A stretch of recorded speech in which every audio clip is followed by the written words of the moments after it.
Nothing like starting a stream with all kinds of crud in your throat. How's everybody doing?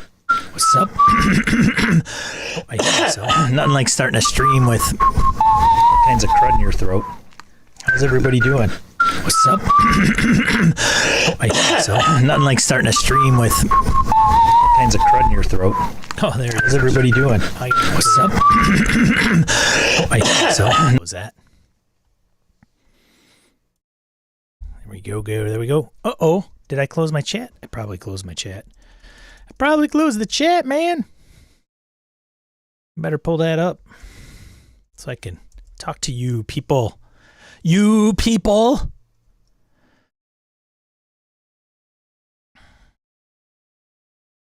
You people. Larry, what's going on? Roger. There we go. Now I can close, I think. I can close this. Where am I anyway? Where am I? Who am I? That is the ultimate question. All right. We want to close that. We want to close this. Too many windows open here, people.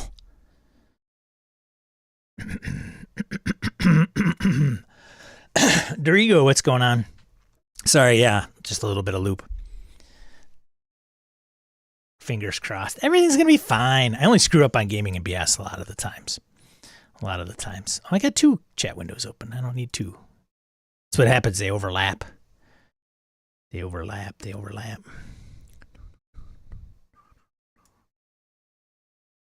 Oh, gosh, there we go. Geez, you'd think I'd never ever done this. That's how it keeps everything good to go. I gotta get a soda, man. I need a soda. I need a vanilla Coke.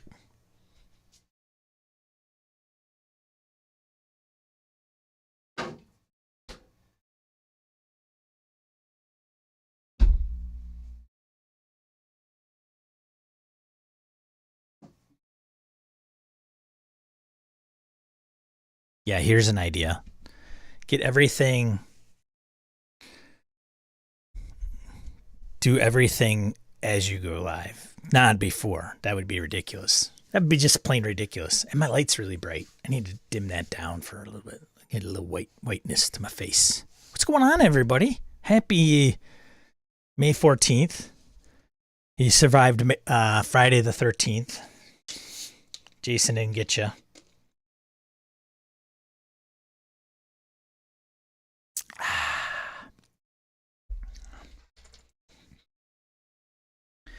Hopefully you're wherever you are is all right. We get weather-wise, we're like, it's crazy, man. I don't think 60 degrees I think 60 and 70 degrees in Wisconsin is a rarity. It's probably the temperature band range that is like least likely to show up. You're either 40, 50 degrees or you're 80 or 90. That's what we do in the Midwest, as everybody should know. Complain about the weather or make weather small talk. All right. All right. Good to see everybody.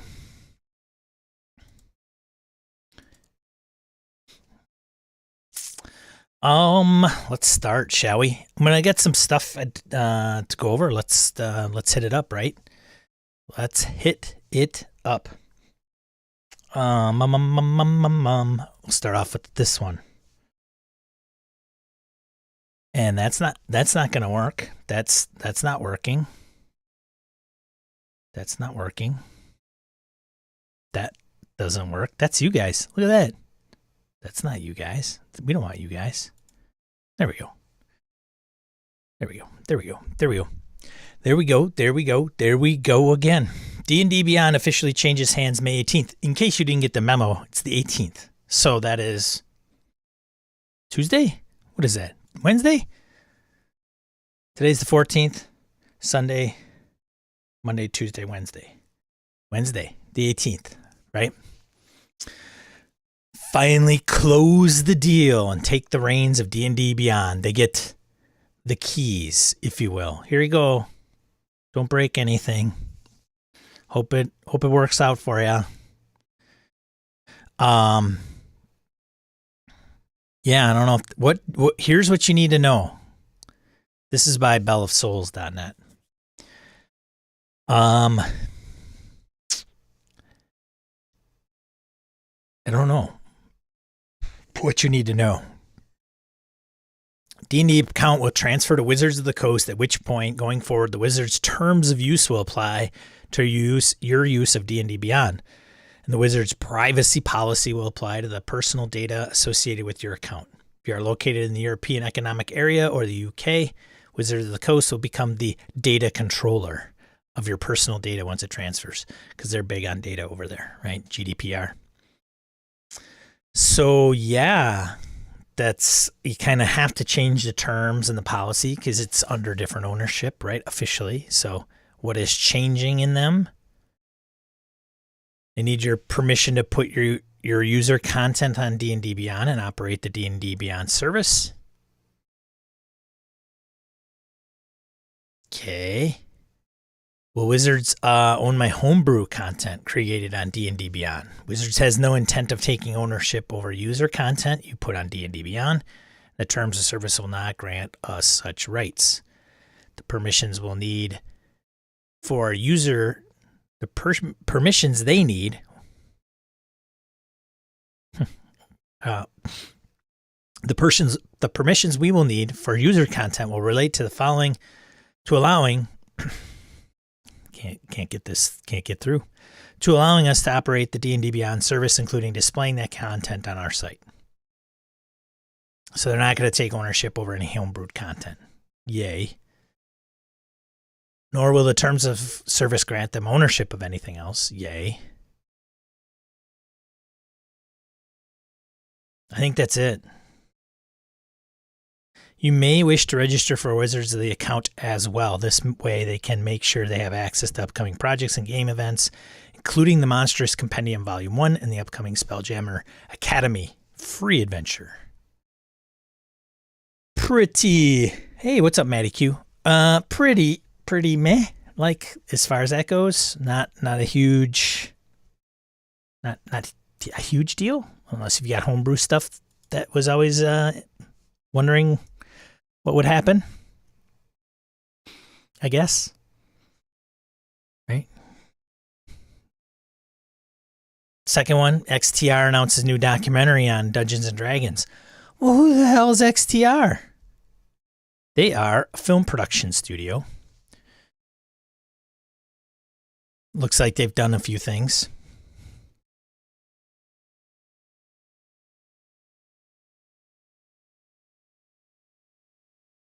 I have not watched or seen any of these. But that doesn't mean anything. They're going to lump a D&D documentary in here. I should probably watch some of these. Some of these look really good. So this is XTR Studios. Or XTR. New documentary on Dungeons and Dragons.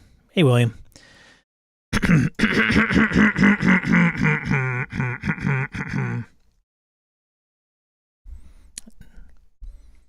Considering how the game has seen a spike in popularity since they released 5th edition back in the summer of 2014.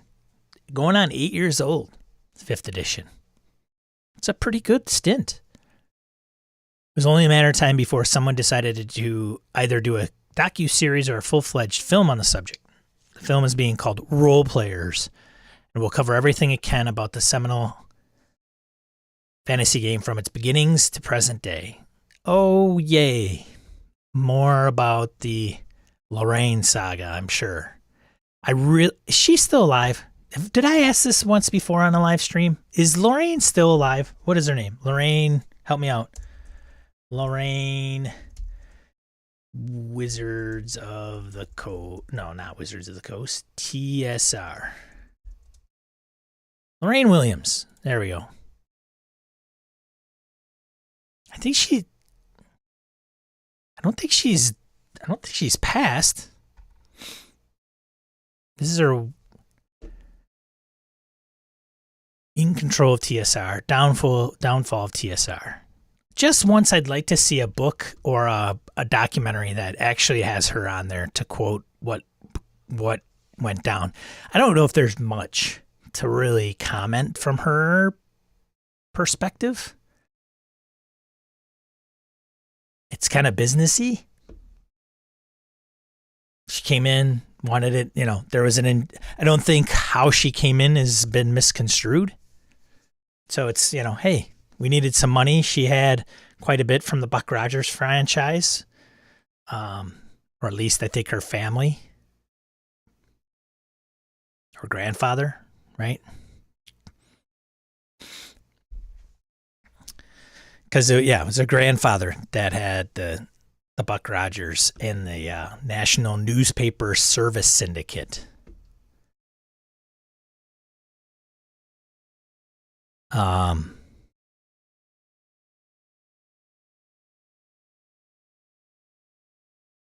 that would be interesting to get her looped into,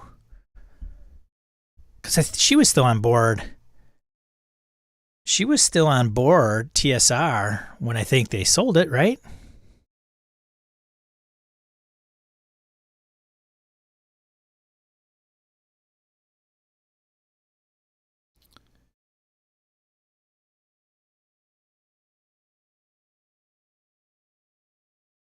With no cash available, TSR was unable to pay their printing and shipping bills, and the logistics company had handled TSR's pre-press, printing, warehousing, and shipping refused to do any more work since the logistics company had the production plates for key products such as core D&D books. There was no means of printing or shipping.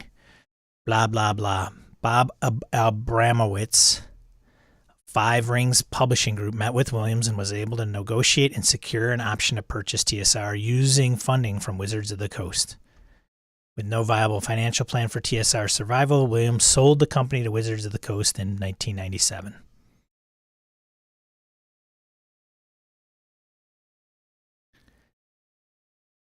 She's definitely the villain, right? She's definitely the villain. I don't remember anybody ever quoting her. Is she in Secrets of Black War? What's up, Michael Holland? She is definitely reviled for sure, Maddie. What's up, William? Morning. Yeah, it's just the media history thingy. Like, you know what they say, history's written by the victors. So I don't know. In this case, I don't know who the victor would be. Wizards probably.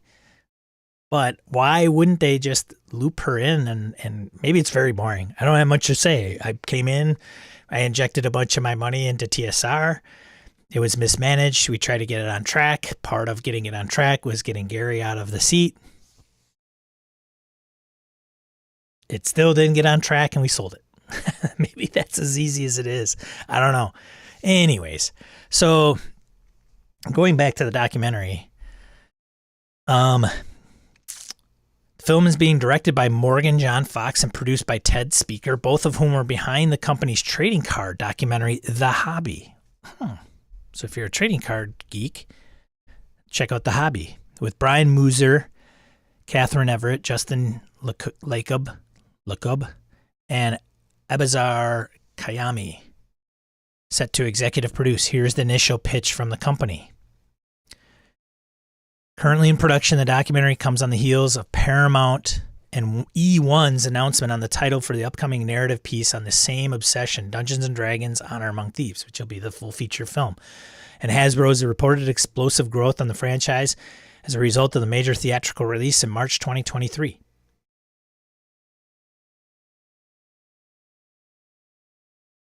Using never-before-seen archival footage and interviews with high-profile celebrity D&D fanatics,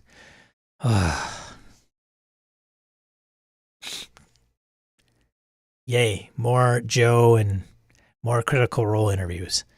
Role players will tell the all-encompassing story of Dungeons & Dragons, from the game's origin story to the cult-like devotion of its players. The documentary will explore the power living in a fantasy world can have on real-life human connection. considering how many experts there are on the game who are involved directly at Wizards of the Coast, former TSR and WotC reps, celebrity players, streamers, game experts, journalists, and authors who know everything there is to know on the subject, the company should have little effort in finding a plethora of people to speak on it. Yeah. Get John Peterson, hopefully. No timetable is given for the project, but we're guessing if they're just starting off, we're probably not going to see much until 2024 at the earliest. So that's like another documentary. So I'm waiting for Pat Kilbane's to get done. And then there's the one that had the lawsuit. So we've got like two that are been in the kettle for, geez, I don't know, years now. As a director, I'm excited to tell the story of D&D, which is at its heart is about the true power of learning to work as teams, consuming and creative inclusive narratives. Said Morgan John Fox. There's nothing more exciting than a legendary game that rose to fame with a little help from the era of satanic panic. There you go. Woo! Come on, Sean. Joe Manganiello and his celebrity circus is, in fact, D&D.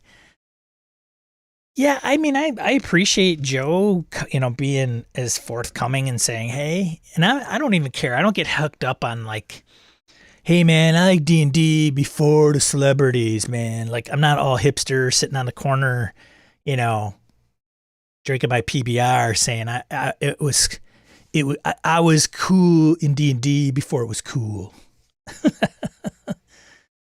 Hey, Harrigan. What's up, Wayne? While there is likely some misogyny involved in Ms. Williams, it does not mean her management was not to blame for the company's demise. Two bad things could be true. Yeah. For sure. Obviously, right? It wasn't just Gary. But yeah, I don't know. We'll see.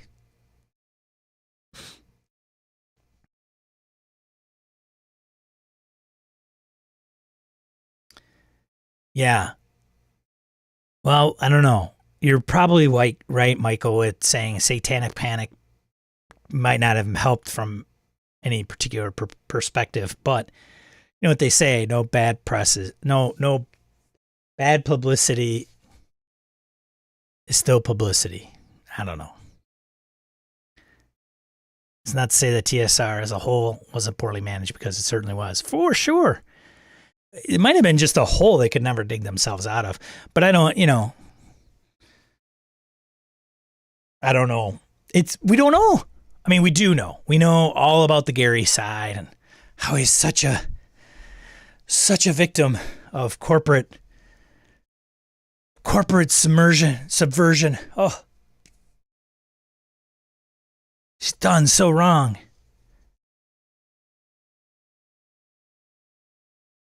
The Blooms? Are the Blooms still alive?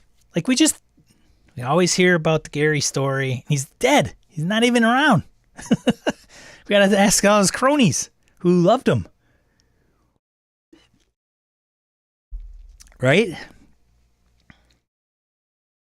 I don't know if Frank, Jim, those don't ring a bell. Frank Metzler, Jim Ward. Who else? Would any of those guys say, oh man, let me tell you, I love Gary, but he really effed stuff up? Like, no, he got shafted, it was all terrible. Luke, it's his son. He's not going to badmouth his father. It doesn't take badmouthing. Let's get that straight. It's just reporting on, what all went down. And it could just have went down just exactly as some of these, of Dyson Men by Ewald wrote in his book. And I haven't finished the John Peterson one. John, I can imagine, is going to kind of put it, I don't know, think John has any skin in the game necessarily, but I don't know if I've ever remembered reading a book that was like, we tried to reach out to Miss Lorraine Williams, but we were unable to contact her for commentary.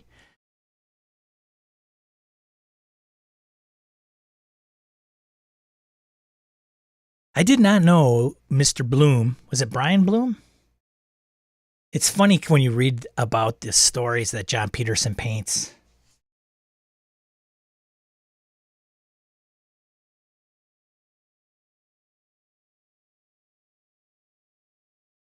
In game Wizards. I'm like page 66, so I put it on a little bit of the hiatus. But, you know, I mean, some of this stuff's like right down the road for me. Like some of these, I might even know where they worked before they were in TSR.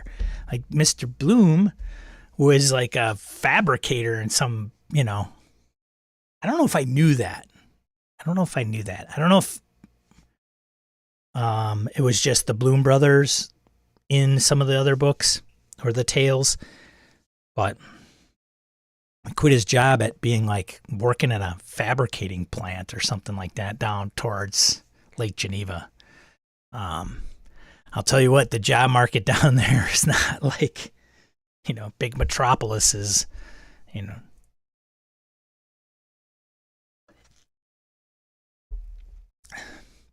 At one point, Gary was living in California like a mini Playboy mansion for TTRPGs. Yeah.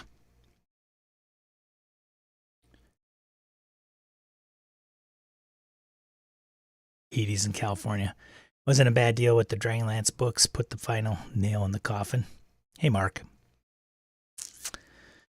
Well, I think if you read, I don't know, how many of you actually read a lot of the, like a true book? And this isn't to knock you guys by any means, but have you guys ever read something like this or Of Dice and Men or an audiobook? Like Of Dice and Men's a good one. That's the only one I've read. Like Playing at the World is not, John Peterson Playing at the World, it's not a book about Wizards of the Coast. That's more on gaming in general. But, and I think we all kind of know the overall story and arc, but it's, I mean, Of Dice and Men, I only quote that book a lot because I've read it and I know about it. And some of the things that went on, like, I don't even remember if the California piece, like it might have been just blown over where, yeah, he went to California, you know, DM'd for a bunch of celebrities, was when the cartoon was in the mix, blah, blah, blah. And then eventually he had to come back. As much as, I mean, they were making so much money and so much growth, they were talking about buying a train to go from like Lake Geneva to Chicago just to play games. It's kind of ridiculous. Still here, Wayne.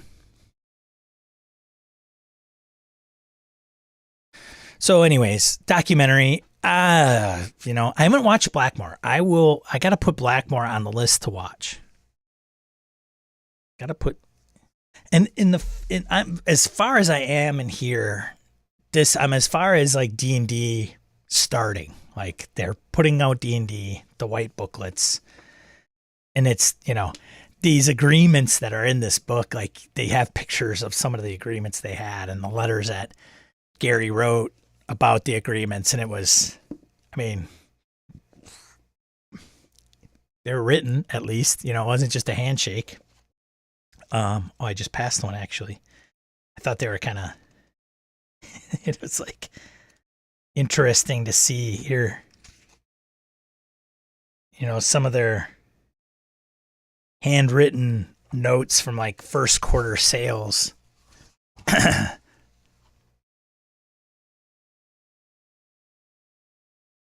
You know, back then when, whoa, white, when when they were selling stuff for like $3 or whatever.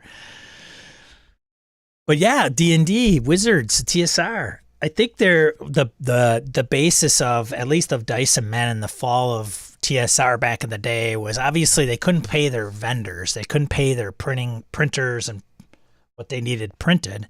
And when you're in debt and you can't go to your go-to, and they had all the master blocks to print, those probably cost money to make. And so taking it to another printer and then them trying to get a line when they're already up to their ears in debt with another company. I'm surprised they couldn't pull it off longer, like go down a deeper, darker hole longer back in the day.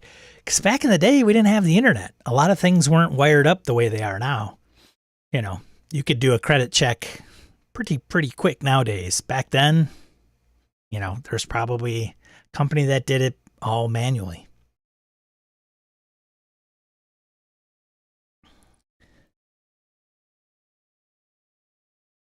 Michael says, I've read both Designers and Dragons and Empire of Imagination, both good takes on the situation. Ben Riggs has written several excellent pieces on it and numerous lectures.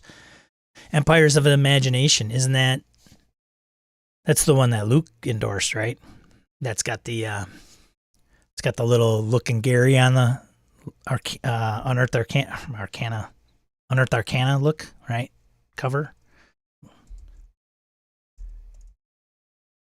Yeah. Oh, and Michael Whitwer. I don't know if I knew Michael Whitwer did this book.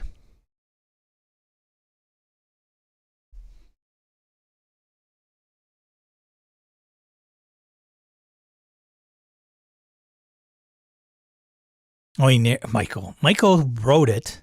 Sam narrated it. This is an audiobook, obviously.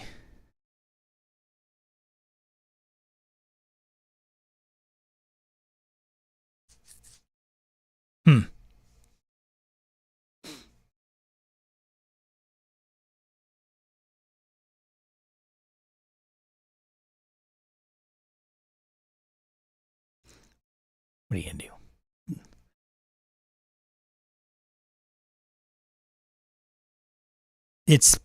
Here's Rise of the DM. Dungeon Master Gary Gygax and the Creation of D&D by David Kushner. In graphic form.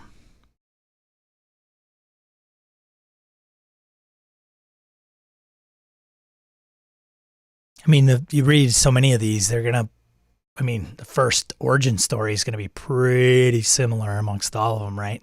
Anyways. Hey, Remy. Good to see ya. Well, that's good. Michael's a bit of a Gygax acolyte, but he doesn't pull punches for either side in the things they did. That's good. All right. What are we going to... Here, let's move on. Noblis and Chuubo bundle. Bundle of holding.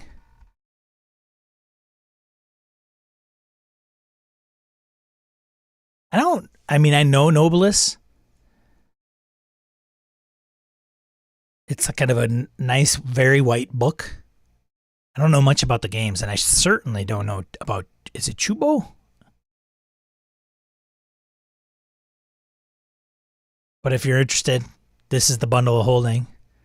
As of this recording, 11 days, 13 hours left.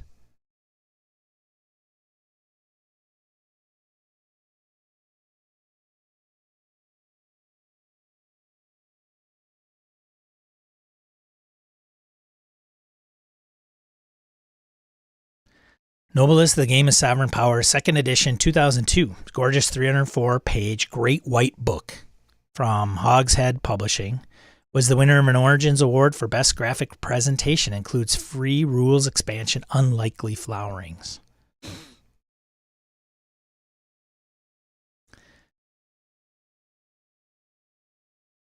Looks like an updated version. It says Noblis, The Essentials released this year. This is the second... This is the updated version of the 2011 Noblis 3rd edition. Color me ignorant.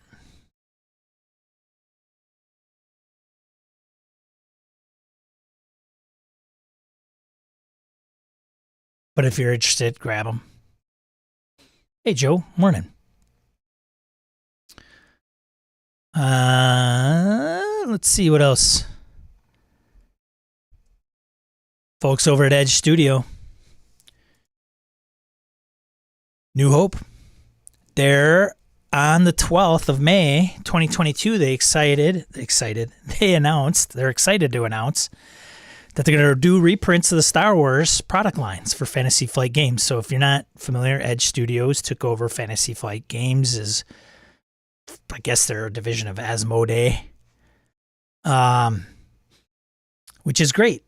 So some of those books on the third-party market will be plummeting as far as cost goes, and you'll be able to get some reprints of these, another print run. The ones that they're going to reprint are listed here. Edge of the Empire Core Rulebook, Lords of Nalhutta, No Disintegration, Special Modifications. So No Disintegration, Special Modifications are 2 splat books for a couple archetypes. No Disintegrations is for bounty hunters. Special Modifications, I think, are for tech guys, whatever, I can't remember. Force and Destiny, Core Rulebook, Chronicles of the Gatekeeper, Nexus of Power, Ghosts of Dathomir, Savage Spirits, Knights of Fate. Knights of Fate, Savage Spirits, different archetype books, and then the other 3-ish, I think, are scenarios. And then the Common Universe, Dawn of Rebellion, Rise of the Separatists, Collapse of the Republic, and Starships and Speeders. I have Starships and Speeders. I think maybe Dawn of the Rebellion. Maybe I don't. So those are the black books with the blue writing. This is the Common Universe. No changes from the last versions released by FFG. So if you want to complete your collection or are worried about compatibility, these products continue to be completely compatible with everything FFG released. So the only question I have is the rest of the library must still be out. They must still have inventory. It's still floating around. Maybe. I'm wondering why they chose these books. The only core books was Edge and Force. They didn't do Age core book. So, I mean, if you're a Star Wars fan, this is good. I think, obviously still have the license, but I don't know if they're producing anything new. So, yeah. Let's see what else we got here. Lifepath RPG. This is by Morris from EN World. Thought it was kind of interesting. I know they're big 5e guys, but this seems a little bit different. Lifepath RPG is a free one-page tabletop role-playing game by Morris. Everything you need to play is on this page. When a word has a number after it in parentheses, such as trait, and then a superscript, that's just a handy table of contents reference to help you find the bit of the page you need. To play this game, you need a referee and at least one player. It's assumed you know what a tabletop role-playing game is. The character sheet. Take a look at it. It's the character sheet. One page. Name, trait, ancestry, career, brawn, agility, intellect, skill, presence, resources, stealth, willpower, perception, magic. Life path, treasure, life, special abilities. Okay.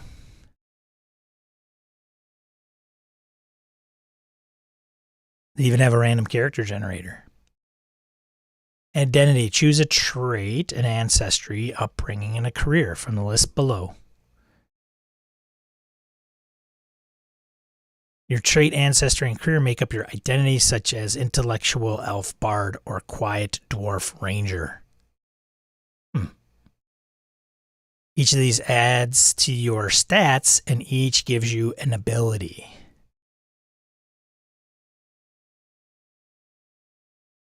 There's the stats, kind of gone down the sheet. Start at 1 each, except magic, which is 0. As you choose your trait, ancestry, and career, they will increase in total. You start with 14 points in your stats. Life, you have life, which is like hit points. Attacks do 1 damage. At 0, you are unconscious. Your life is 4. Your life increases by 1 each time you level up. It's always your level plus 3, unless noted otherwise. Trait.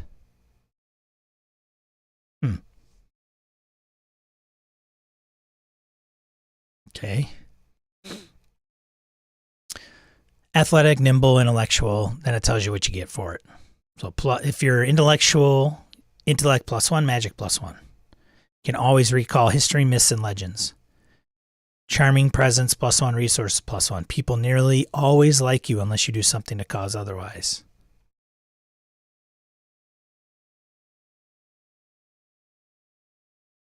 Brave. Willpower +1, presence +1. You inspire your allies, giving them +1 to attack rolls in the first round of combat. Okay. Ancestry. Choose one of the following. Your ancestry gives you 6 stats, points, and 1 special ability.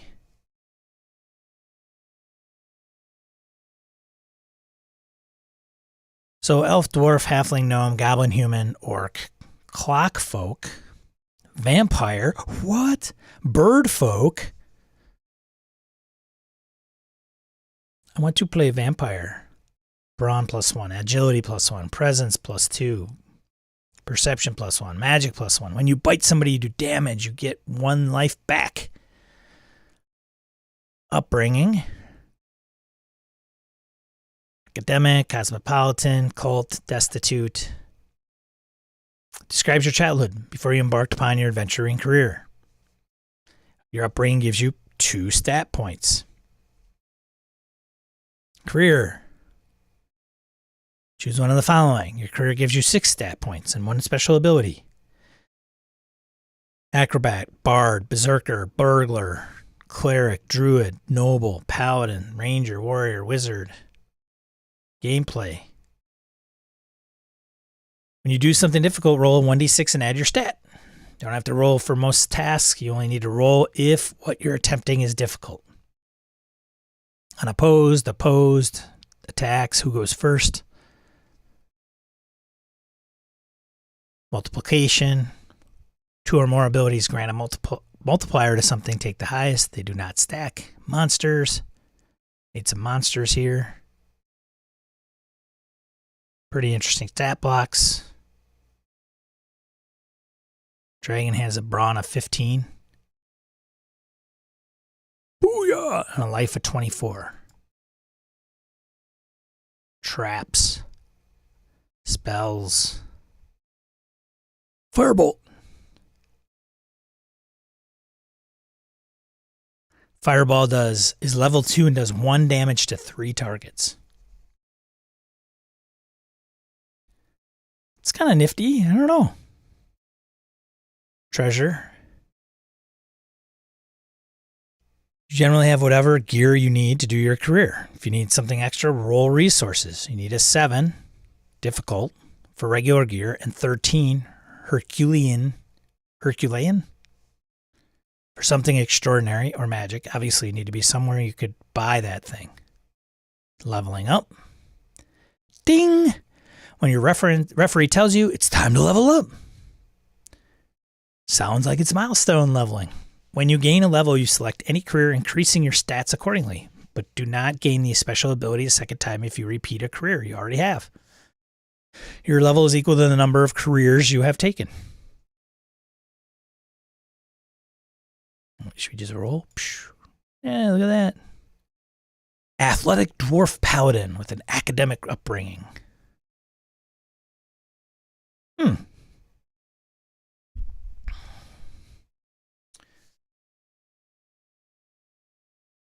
Podcast Plot Points has done several deep dives on the demise of TSR. A big part of the final failure was them overprinting and the books being returned, right? Like millions of dollars worth. Not only that, but one of them, just to tap on that, reversing our course a little bit.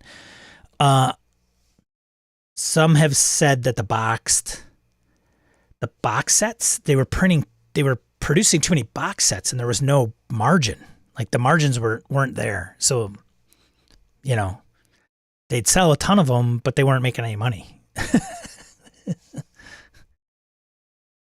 And they had way too many, right? It was like kind of Apple in the day, right before Jobs came back. Like they just had too many different products. And one of the things Jobs did when he came back from Apple was he's like, all right, I'm going to hack all these off and just make, the iMac. And a couple others, I think.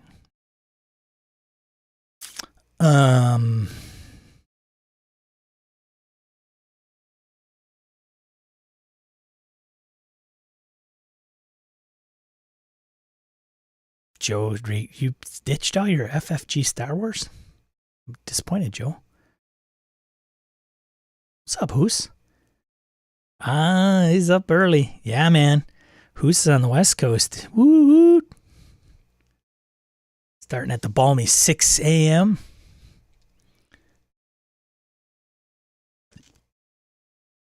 Hey, Tony, good to see you. So anyway, we just went over this RPG by Morris from EN World, Lifepath RPG. So this is sci-fi or fantasy. If I click on sci-fi, here's the Lifepath sci-fi. And then the character builder. You can do the character builder right here. I don't know. Something light, something to throw down. Something to be said about these lighter books or lighter systems, right? Quick and dirty. Quick and dirty. Riding quick and dirty. All right. So what do we got here? Primal Quest travels back to the Stone Age for an RPG full of dinosaurs. Dinosaurs. Magic and myths.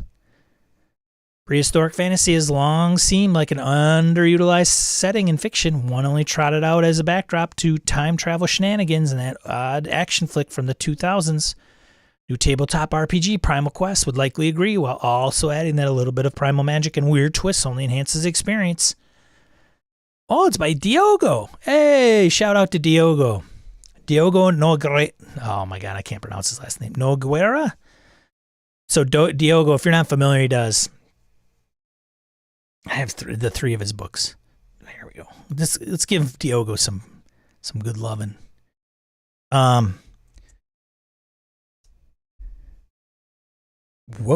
I don't know if that's him. He's got a few things out by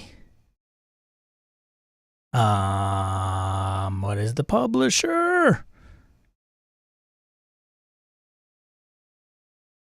He Gallant Knight Games, right? Come on, somebody's got it. Here, Old School Publishing is his thing, but I think Gallant Knight helps. So here's his stuff. So he's got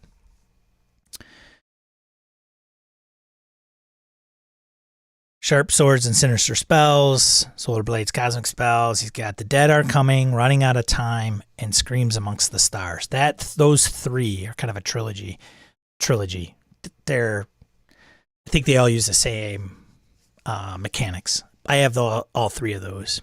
I've not played any of them. The Dead Are Coming is like a zombie apocalypse game. Running Out of Time is a cyberpunk-ish game, and then Screams Amongst the Stars is kind of like it's science fiction. And then it's some of the other stuff he's got Primal Quest. Here's the one that he's doing. Streamlined set of rules for weird stone and sorcery adventures in a mythical world where humanity survives side by side with dinosaurs, aliens, and creatures more ancient than the world itself. What will you find? Get it now. It is available as pay what you want PDF on both itch and drive-through. And then print will be available soon via Exalted Funeral. So there you go. It even allows you to make Primal Quest compatible products. Looks like the license is pretty stringent. You can use text directly from this document. Credit Diogo for being the original creator of Primal Quest and include a link to both this document and to Old School Publishing. This is a general license. If you want to negotiate a license with different terms, please get in touch. Wow, okay. That's pretty stringent, Diogo. Safety tools, get out the cave or people. This introductory journey or introductory adventure for Primal Quest. So if you're interested in Diogo's stuff, you might already know about this, but if you're not familiar with Diogo, check his stuff out. Doing Primal Quest. And if you like dinosaurs,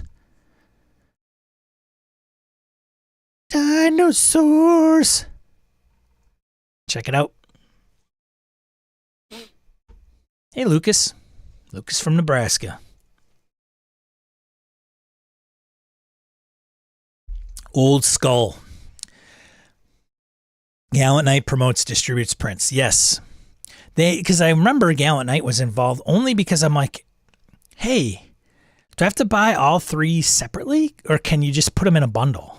And I think Diogo at the time was like, I think we can put them in a bundle, but this might not save you much money. And I'm like, that's fine, but if you're just promoting those same 3, they kind of fall into the same bucket as far as mechanics go. And then I think Gallant Knight said, oh, yeah, we could do that. Oh, it is in the TTRPG for Reproductive Rights bundle. That's a good point. Thanks, Roger. So there's a couple bundles out there for reproductive rights. There's an indie bundle that's got, holy cow, like 250 games. It's crazy. You get it for like $5. And then there's one that's on drive-through as well. I'm sorry, Itch, yes. And there is one on drive-through. So the reproductive rights bundle on Itch is the one that Roger's talking about. It's like a ton of games. Ton of games. I mean, I'd almost be willing to just be like, I'll just donate because I don't know what I'm going to do with 250 games. Let's see what else we got going on here. Oh, this is a little bit interesting. So, Delta Green. Submissions are now open for the 2022 Night at the Opera Summer Jam. Night at the Opera Summer Jam. Hey, man, you going to the Night at the Opera Summer Jam? Yeah, man. I got like 3 tickets. It's going to be rad. Here's your chance to write neat Delta Green related stuff and to riff on the other people's ideas to build a stack of useful, fun, interesting things for use with the Delta Green RPG. One of my personal favorites. I'm a little biased if you didn't get that over time. So it's a Google Doc.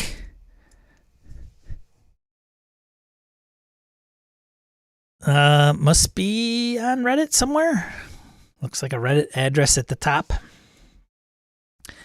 This jam is dedicated to the handlers who build all the things that the players burn down.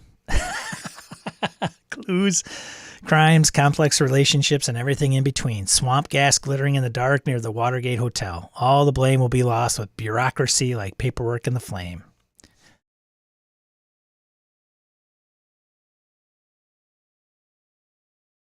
Night at the Opera is an open table RPG community that utilizes a living world where Delta Green agents and operations take place in the same linear or non-linear, non-Euclidean timeline. This allows agents to fully experience the horrors the Delta Green RPG has to offer. For more info, check us out on Discord. That's interesting. I'll have to check them out. What's a jam? We're making stuff, an example. Some of this has been touted on, if you are a fan of Delta Green or you would like to be a fan of Delta Green, let me recommend this one podcast that is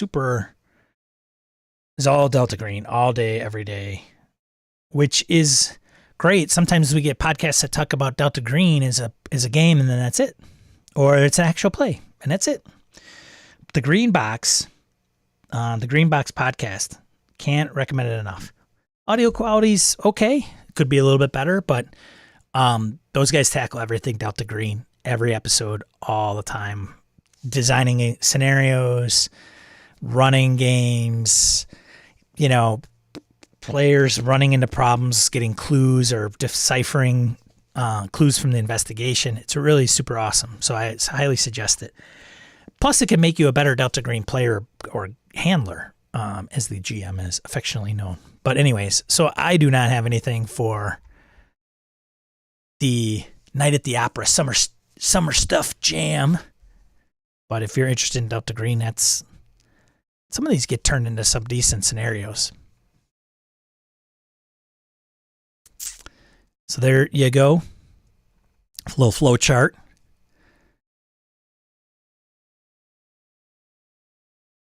Submitted things. Huh. There you go. Okay. There's that.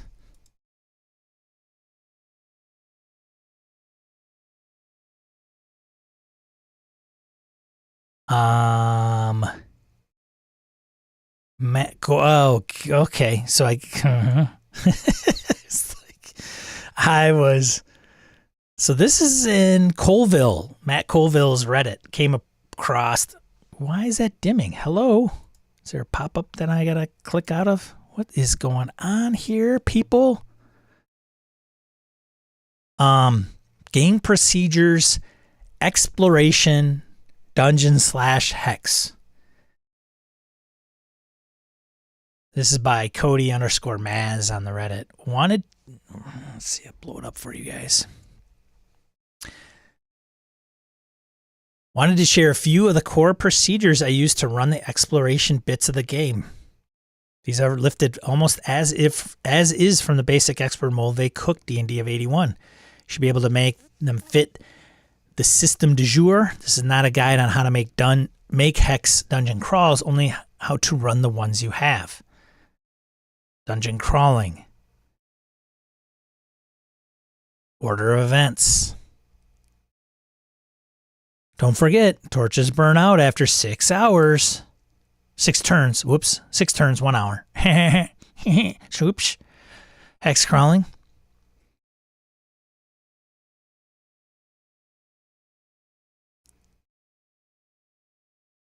I was just talking to somebody who runs a good game, they said, but they get into a lot of the procedures. Very procedural. By the book, procedural. This would be a situation where you could definitely do it, they tell you. Order of events in one game day. The party determines the direction of travel. Okay, I'm going to compare this to Forbidden Lands for just a second. All right. So for those of you that have not done a hex crawl using the BX, Moldve, Cook, or Forbidden Lands, hang on. For some of you that might know one but not the other, kind of like me, we'll see how this goes. For those that know everything, grab a cup of coffee and come back. Party determines the direction of travel. Okay. Forbidden Lands, you got to do that, right? Hey, we got to go to a different, we're going to go to this hex. The DM checks if the party becomes lost. Okay. All right. Forbidden Lands, hey, who's going to lead the way? Give me a survival roll. If the party hired a guide or is following an established trail, they can't get lost. Okay. Forbidden Lands, if you have gone through this hex, then you don't have to make a survival roll. In Forbidden Lands, since it's more exploration, survivability, I mean, I guess the game master could probably throw you a guide, maybe add you a bonus or 2 to the die roll if they've gone through it and it's a new hex to the party. But hiring a guide is usually, in Forbidden Lands, isn't typically probably at the forefront just because everybody doesn't know the Forbidden Lands. Typically, if the Blood Mist has locked down everybody, your guide might be not really great of a guide. B, the chance of getting lost depends on the terrain type. More on that below. Good point. Forbidden Lands has terrain type that modifies the roll. Or I think, right? Modifies the roll, or it depends on how far you can go. Anyways. 3, DM checks the hex contents. Roll a d12 on the hex contents table. You do have a hex contents table, right? Gotcha. See below for the hex contents table. You should have seen the look on your face, hee. Hex contents table. 1 to 7 on a d12, nothing. 8 is a hazard. 9 is a wandering monster. 10 is a hazard and wandering monster. 11 is a monster lair. 12 is a locale.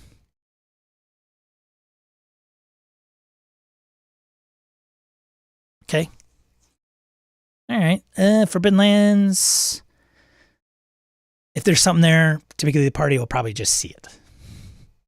However, having said that, the person that is scouting would have an impact on the wandering monster piece. Because if they succeed, on their roll by rolling a 6, then they get to choose what they want to do because they see the wandering monster before the wandering monster sees them. Same with ambushes. Not too crazy yet. If there's no encounter, the party enters a new hex. And the process is started over from step 1. Otherwise, move to step 5. All right, that's kind of it, I guess. Which, okay, it's not too far, not crazy. And you could probably see Forbidden Lands probably had some influence from these guys, right? Number 5, so we get to the hex. DM checks surprise, number encounters, encounter distance, monster reactions, etc. Okay, DM all does. See, now the DM does a lot of this stuff, right? In Forbidden Lands, the party does most of it. Because there's no... Which is great. And the nice thing about that, my appreciation for the players doing it is the players are rolling. Like, I'm not sticking it to the players. I'm not, did he really roll that? There's that, the GM fiat piece. Many times anyway. Right? Move on to combat procedures. If there's a surprise, number of encounters, encounter distance, monster reactions. Okay.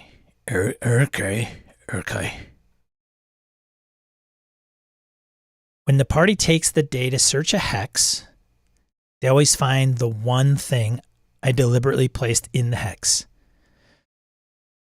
atop of what was rolled on the appropriate table. Bonus procedures. Monster reactions. Some monsters always act in the same way, such as zombies who always attack. However, the reactions of most monsters are not always the same. Use the table here to determine monster disposition when encountered. All right. Immediate attack, hostile, possible attack, da-da-da-da-da. Enthusiastic friendship.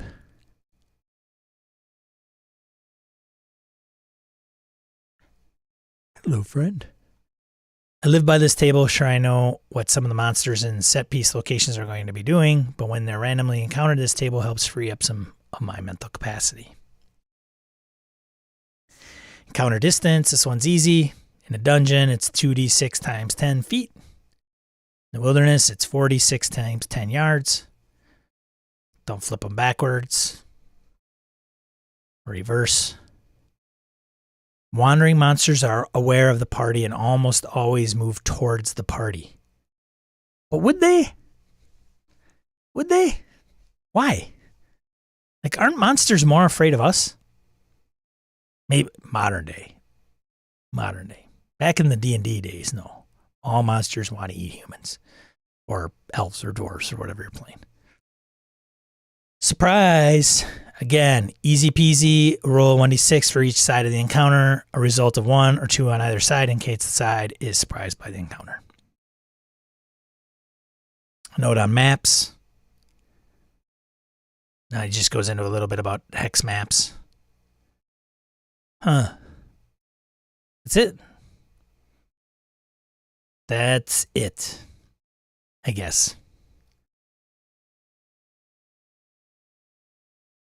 Here's Onslaught 6 says, probably the best explanation of the procedures adapted for 5e out there. My only complaint is that I need much more detailed and tailored tables for my games. Basically, if I have a random monster encounter chart, I need to have prepared all 12 events on that chart in semi-detail and know what's going on. I also used an advancing D6 encounter system in my last campaign. They roll a D6, then a 2D6, then a 3D6, then a 4D6 to determine what might be in each of the 4 hexes they're going to cover today. Oof. I also never quite found dungeon turns to be useful. They're good for tracking time, for resource management, but in most 5e games like torches and water are almost never a concern. So this is all for 5e is what he's doing. Converting all those basic things to 5e, which is, okay, great. I guess, I don't know.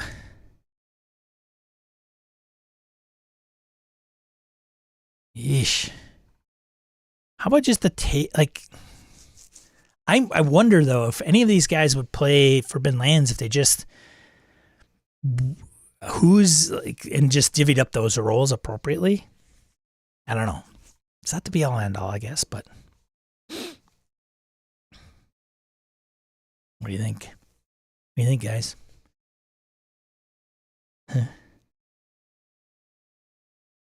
Fish. Saw Fish the last night of the Opera Summer Jam. Played a 6-hour set. Righteous.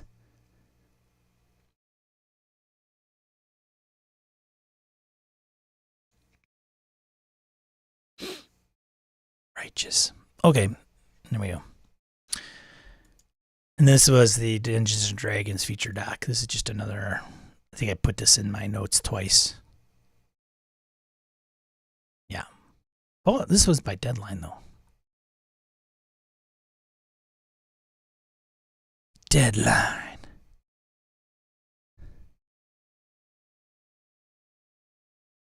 Two, 10 seconds. You gotta get an ad. Come on, man. I gotta show you an ad. It's the D&D documentary. So that's all I had. Kind of news week, I guess. Oh, there was other thing that... Why isn't it on my list? The other thing... Come on. Oh, man, oh, man. I put it on here. But I'm going to guess it just made it to... something.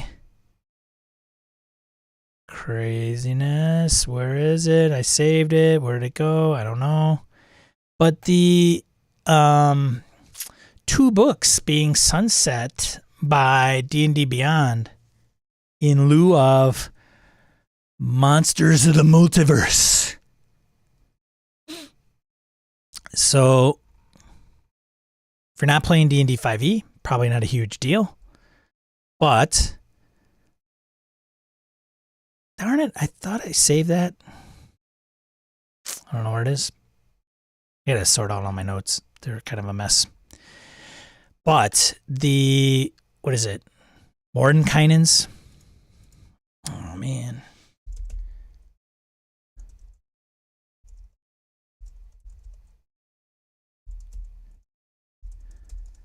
Oops. D&D Beyond, not D&D Beyond. Shoot. And of course, there's like the news everywhere, and now I can't find it.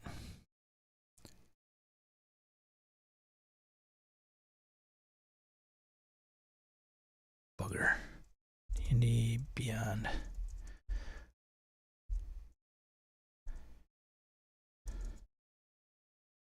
Monsters of the Multiverse.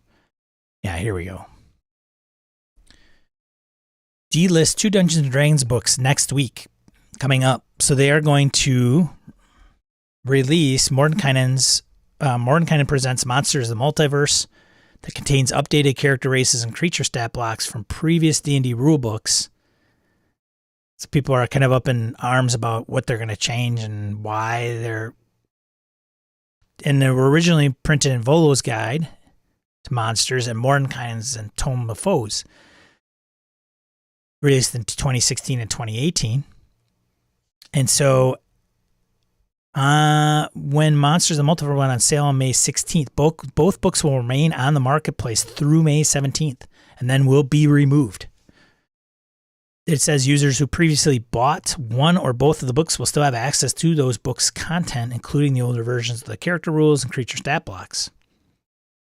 The beauty of digital, they just remove those. Although it doesn't impact you if you don't own them. Thanks, Joe. But what if you want to buy them after the fact? So somebody's going to go, here's the thing. You ready? Here's the big mic drop. Here's what somebody in the chat's going to say. Here's what everybody else is going to say. That's why you buy printed books, man.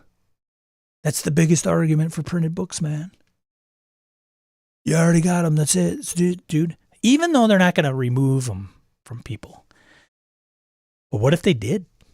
Maybe they say, you know what? First of all, if they just removed them from your library, there would be a riot. But what if they said, hey, we're going to remove those 2 books and then we're just going to give you Mordenkainen's for free, Monsters of the Multiverse for free. We'll just replace those 2 books. They have some stuff in there we don't want. And we'll replace it with the multiverse. Don't worry about it. You still got, we're going to give you this. But then, what? 2 books for 1? What? Then you get into that argument. Yeah. I don't know. I don't know if there's a huge amount of like, but it's made its rounds throughout the news. I have both in print.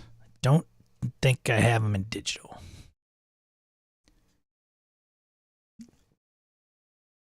That's a good question on the print piece. Let me see. One major concern about the delisting is access to the chapters of lore contained in Volo's guide and Mordenkainen's. Both books contain dozens of pages of lore about the D&D multiverse that don't appear in the monsters of the multiverse. The lore includes everything from full chapters on the blood war on the behavior of beholders to helpful tables that DMs can use when preparing a unique kind of hag or mind flayer. And while D&D Beyond players are much more likely to use the monster stat blocks from Monsters of the Multiverse than read through a chapter about the relationship between Githyanki and Githrazi, the lore is certainly useful as both inspiration and as research material for building D&D campaign. D&D Beyond has not said whether the various expanded lore chapters will be available to D&D Beyond players. This is all D&D on Beyond. Of course, the D&D players can still read the lore in Volo's guide and Mordenkainen's by purchasing physical books of the copies of the books, which will still be available even after the Monsters of the Multiverse is released this week. So there's a couple things that maybe why are they doing this?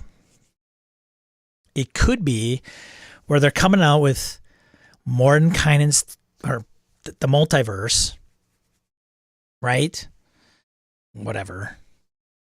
Monsters of the Multiverse, and maybe with updating that book, it contradicts some of the info that's in Volo's or Tomofo's, Mordenkainen's Tomofo's. So to prevent that, well, I don't understand. Why does this say this and this one says that? Some have mentioned, I think I've seen some quips, go figure, on Twitter, where they're changing the monsters in the multiverse so that, a hag is not, there's, orcs are all evil, why is a hag and, whatever. So maybe, I don't know. So that the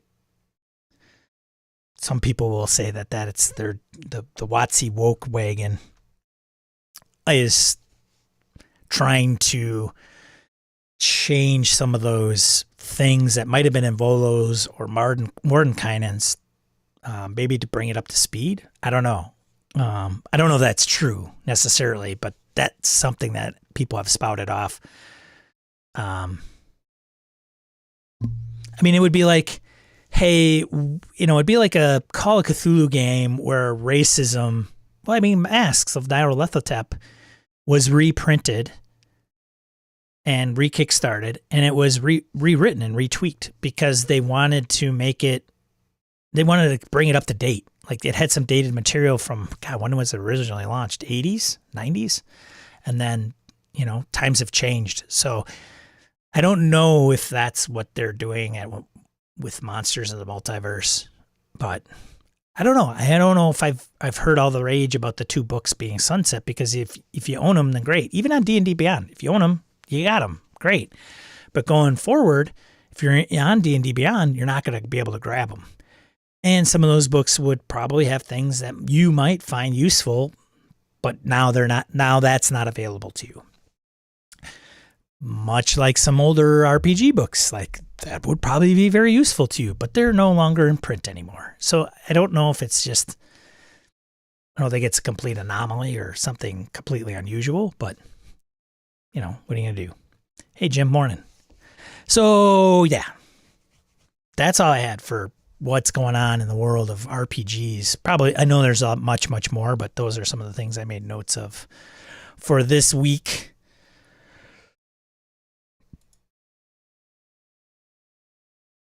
Yeah. Yeah. Mm-hmm. There you go. Exciting. Blade Runner Kickstarter's underway. That's kicking ass. People have been on the fence with getting that, not getting it. There's been some interviews by some of the Free League guys that explained. It sounds like it's going to be a little bit more investigative, and it has dream sequences as a mechanic, I've heard. I haven't listened to some of the interviews. New Kickstarter arrival for me personally, Death in Space. By Free League and Stockholm Cartel, which are the guys behind Merkberg.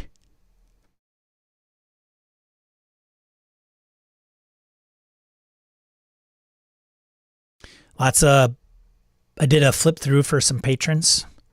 Lots of black ink. It's one video out there was like, is it Merkborg space wise? And I think the video was like, no, not necessarily. But obviously it's coming from the same creators, so there's some interesting overlap.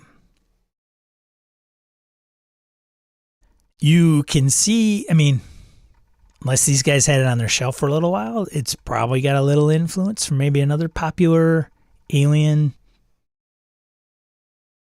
game.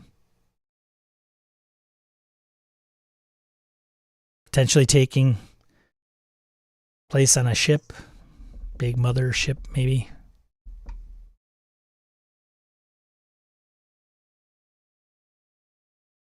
So yeah, that I got in special edition, although I like the standard edition look actually a little bit better. The special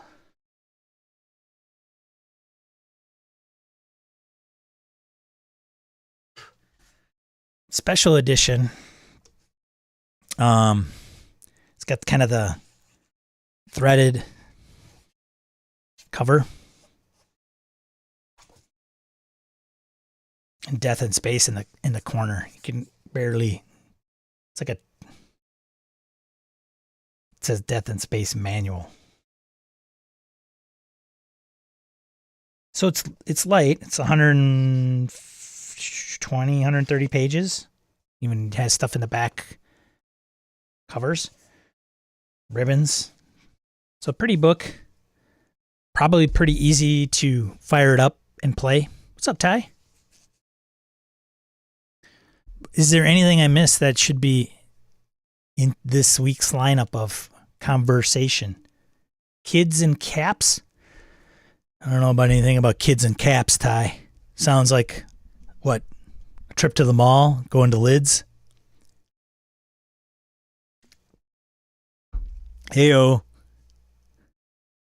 Heyo.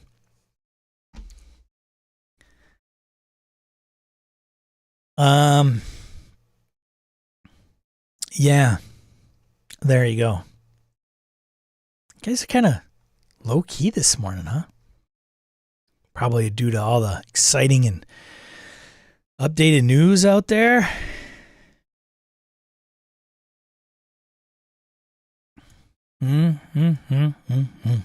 Oh, midnight. Why did I talk about midnight?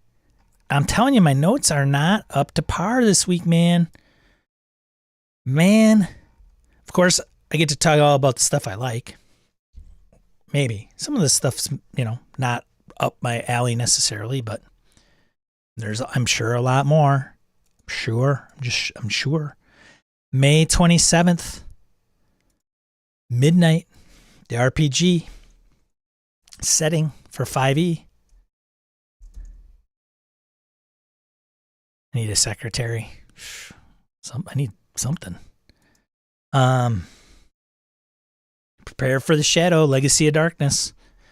I pre-ordered it. Called the FLGS. Hey, I need a copy of this May 27th. My FLGS will deliver it free. It's got a video. You haven't checked it out. They didn't publicize a lot of it.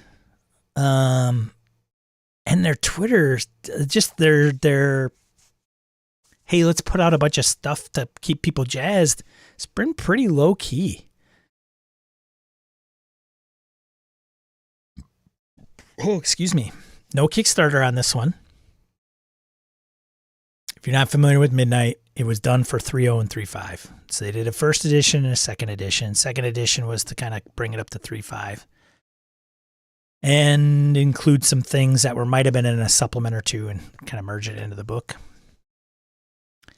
Isrador, big bad evil guy, is kind of cast down on the prime material plane, and the Veil keeps him here. So there's pretty standard races, you know. I think even in the original there were like gnomes, halflings, elves, orcs. Or they mentioned dwarves, yeah. And all oppressed. And then you got the doers of the evil guy. Magic is kind of outlawed. And legates are the kind of bad priests of the Dark Lord roaming around the countryside. Yeah.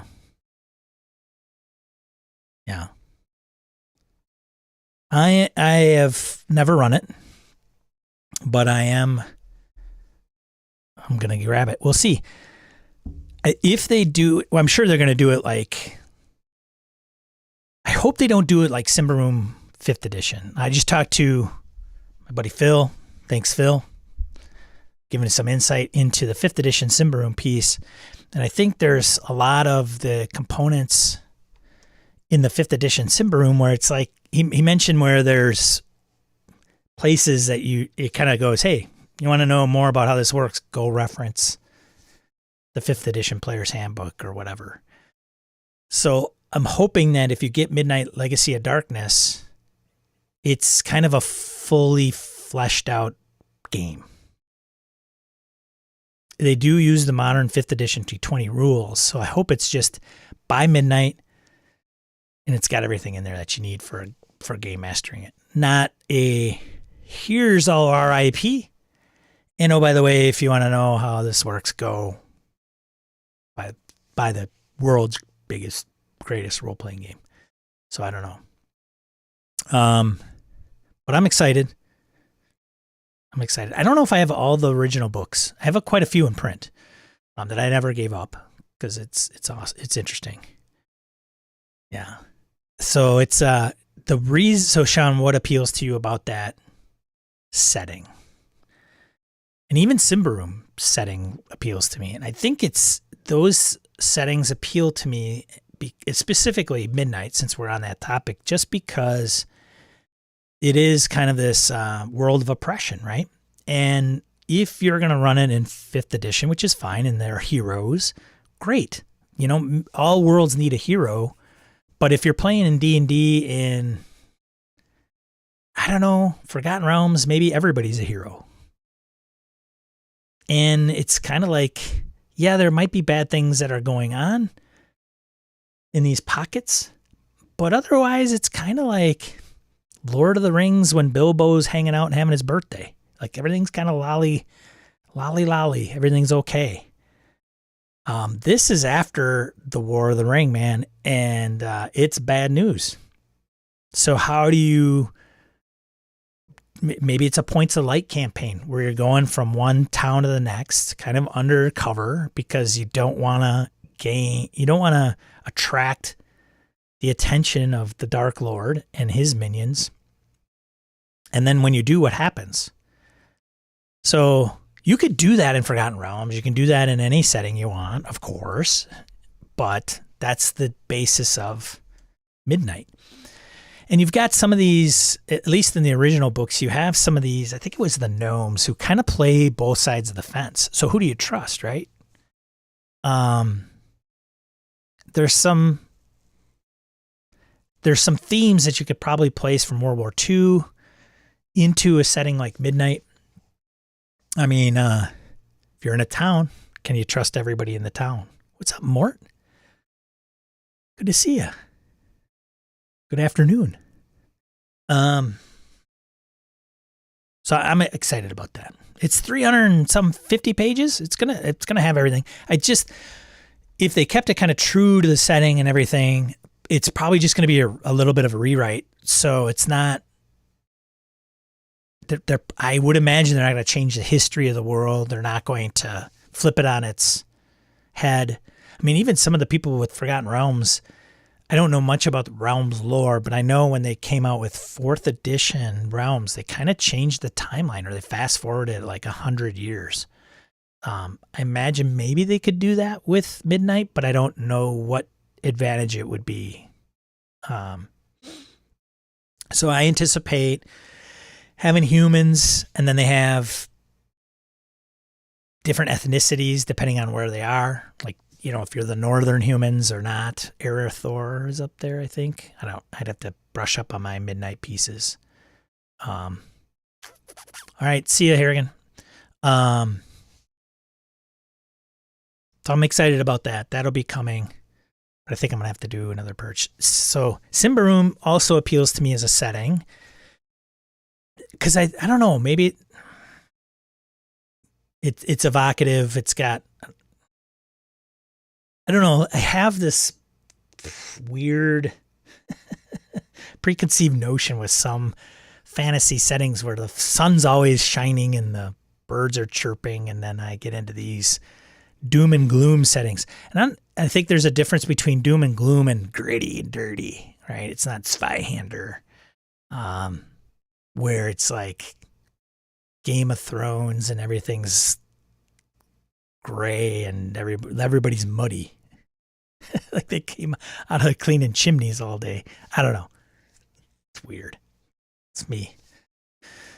Ty says, Sean, what do I think of Doctor Strange 2? I think it's probably a fine movie. I haven't seen it. I'm not going to movie theaters.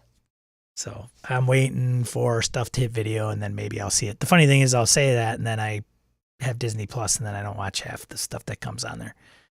So I can't comment, Ty, intelligently about Doctor Strange. So there. I'm more interested to see the Spider-Man movie, but I don't know where the hell that's going to end up.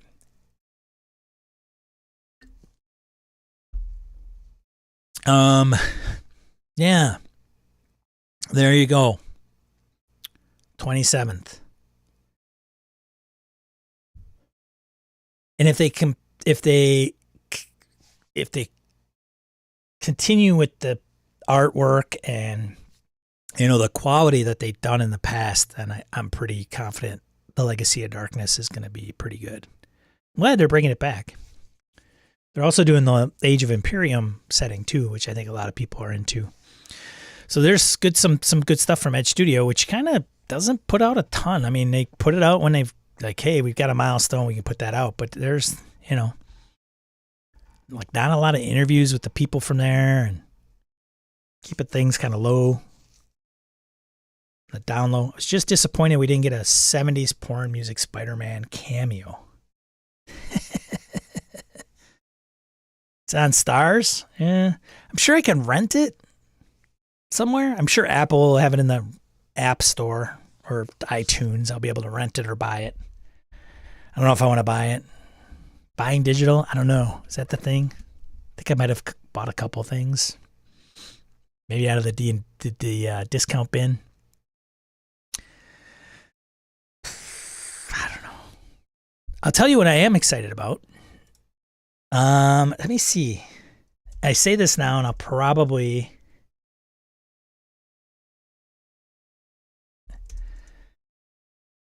I probably will never watch it.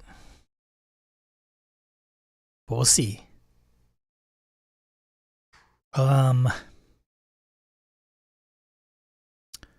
What is coming?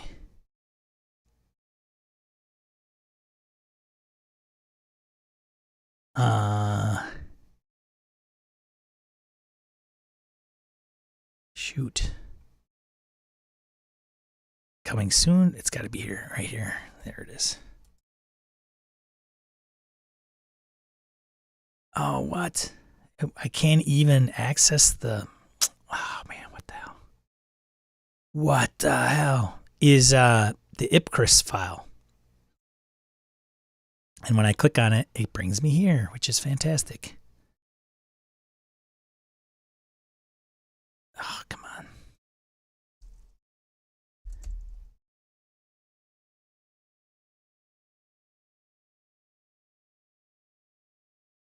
The Ipcress file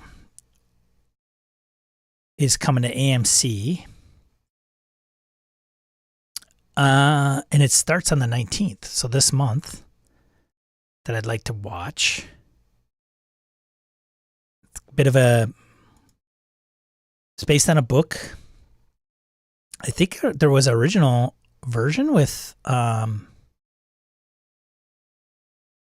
what's his name? Maybe?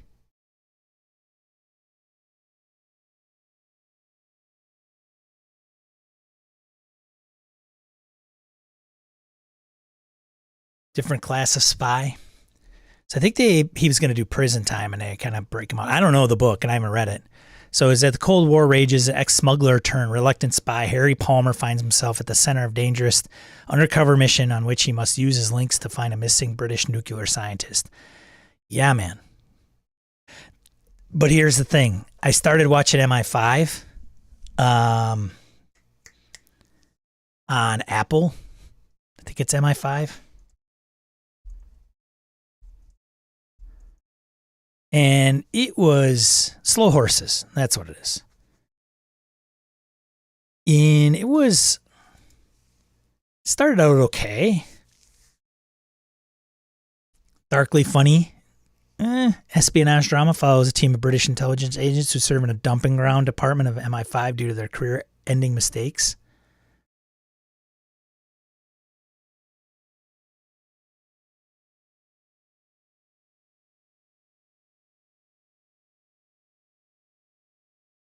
Yeah, it is a Len Dayton book. It is. And wasn't, what's his name?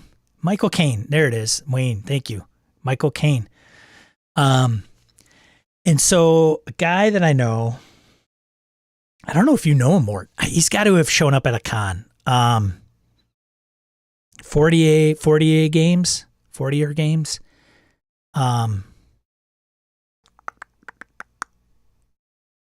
What is he does? He ran the site Modus Operandi. Why is his name escaping me? Blast, man. Give him some loves. No. 40. It's but anyways, he's a big espionage guy, obviously, because he runs Modus Operandi. He might have been the Nottingham guy. He was active on G+ every once in a while. And I think he then spun it off. He did his this is like his espionage. This thing's been around forever. And he was like, yes, Michael Caine remake, Ipcress Files. Yeah, I'm all on it. So, but where is, he is Dave McAllister. That's who it is. Dave McAllister. Dave has overseen this. So he's a big, obviously, espionage guy. And as always, I appreciate that. I don't know where he is in UK, but he's there somewhere. Red hair. At least I think he still has red hair, red beard, maybe. Super nice guy. Not that I've met him face to face or anything, but anyways. So I'm interested in the Ipcress File. I don't even know if I can watch it. I don't know if I have AMC Plus. Just another freaking channel I got to pay for. All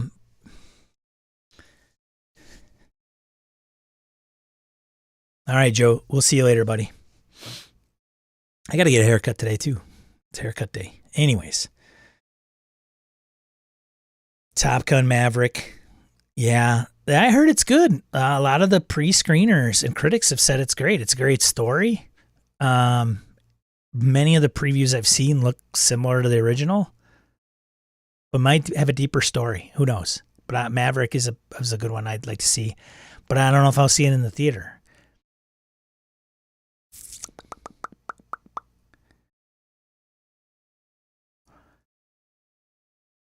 Jurassic World, got it. Love slow horses. Yeah, I should probably get back to it. It started out pretty cool. Even the opening scene, slow horses, was pretty crazy.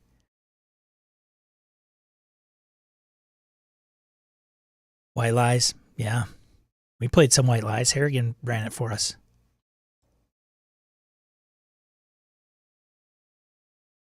So one of the things I was going to do is I still have it queued up, and I did a video on initiative recently, and then the sounded like crap. And I think I mentioned this last week because I think there was a conversation on the Discord about initiative, and one of the things that I wanted to look at a little bit was what are some of the systems that do initiative a little bit differently, and what does that allow you to do from a game perspective? Is it cooler? Is it not as cool? Can you implement it into another system? So can you take Savage Worlds card-based, put it into D&D? How would you do it? Because there's things in D&D that rely on the D&D Dex check, where the only thing that you rely on in Savage Worlds as far as changing initiative or impacting initiative is having a talent that allows you to maybe draw more than one card. And then what happens after you win the initiative, how does that play out? And so I picked like D&D because I'm interested. I'm going to poll you guys, okay? It's 5th edition. We've all played it. Whether we like it or not, or it's our main go-to, we always seem to kind of fall back on that. We have players that are just like, I like 5e. We go, okay, well, I'll run 5e, fine. But I have a question, and maybe you guys, maybe I'm just complete 5e ignorant. Like, I've ran Tomb of Annihilation. Maybe I just ran it wrong all these 8 years. So 5th edition, we all know, is a dex check. Essentially. So you roll a d20, you add your dex modifier, and that's your initiative result. If you tie between two players, how do you break the tie?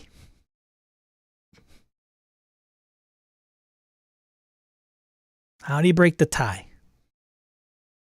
You as a game master, not by the book or by the book. Just tell me how you've always broken that tie between two players. Both got a 12. Roll off. Okay. Ty says roll off. Highest dex. Who's got it? Okay. Highest dex. I'll let the players decide. Michael Holland. Okay. All right. Bringing them in. Highest dex. Roll off. Okay. All right. Got it. Now, it's equal. If it's equal, have them roll off. Okay. Thunderdome. Got it. Wayne. Hardcore. Love it. Radel, initiative has always been a negative thing for me in 5e. Trying to fix it. Whoever has highest dex is what I think we did. Okay. Not uncommon. Players wrestle. Got it. Diogo. Cool. Highest dex. More often than not, they'll decide.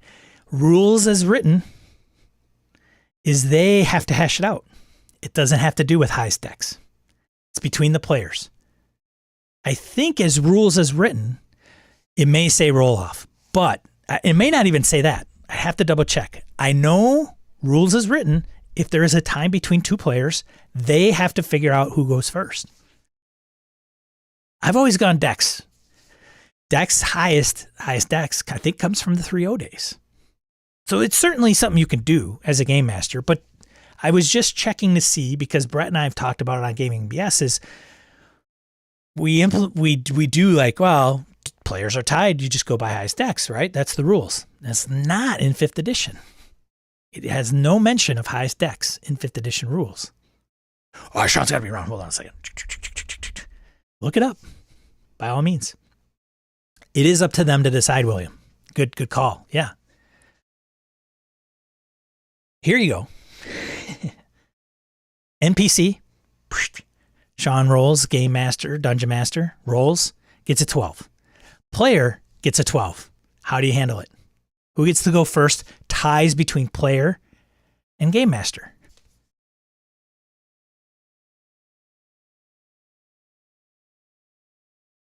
Ties between player and a Game Master. Both roll 12. Goblins, boom, 12. 18, 16, 17, 14, 13, 12, 12, 12, 12, 12. Oh, I got a 12. Who gets to go first? Highest dex? No, of course not. Yeah, Michael, you did it by raw, man. 2 or more combatants have the same initiative check result. The combatants who are tied act in order of total initiative modifier, highest first. What? That is not true. Total initiative modifier. So that would be highest dex, right? Unless they have something else. There's still a tie. The tied character should roll again to determine which of them goes before the other. Oh man, I'm telling you, I looked it up. I don't know if that's right. That has to be a roll off, Remedy says. Game Master, player, tied. Has to be a roll off. Michael says, I let the player go first. Whoever gives the most money to the DM. I like how you roll, Ty. Roger, usually let the player go first. William, that one I would do dex. Okay, all right. Riddell says, I think that was 3-5. Yes, I would believe you're right. It's not 5th edition. I know in DCC, Brendan always lets players go first on a tie, and I've kind of followed that. I'd be interested to see what DCC actually says, Mort. Brendan is just a guy. So, rules as written, the Game Master gets to decide who goes first in a tie between the GM and a player. Or a roll-off. Yeah. The Game Master gets to decide. So the Game Master can say, I don't care if you rolled a 12 and you tied me, I'm going first.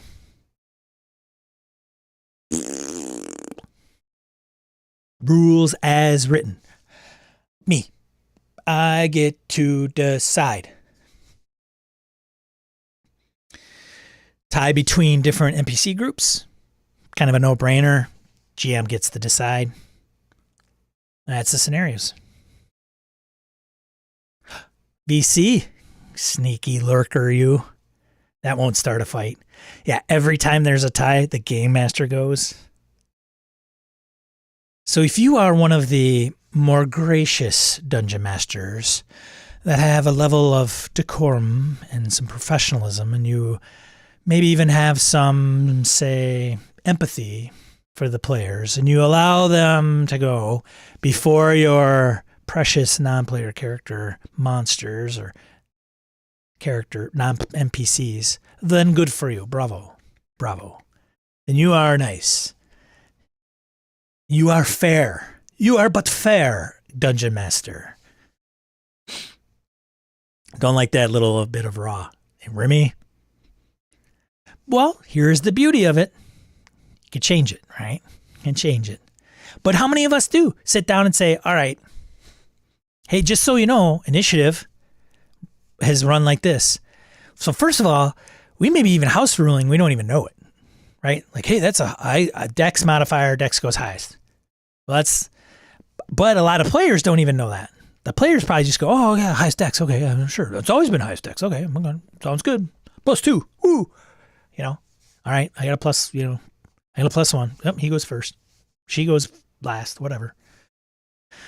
Mort says DCC book says ties resolved by highest agility dex, then highest hit die. So it's dex for DCC. Or sometimes simultaneous. Yes, that is true. Ty, I'm going to go into ICRPG. So how does ICRPG work? Everybody rolls a d20 unmodified. And then it determines where the initiative starts. And then it goes clockwise around the table.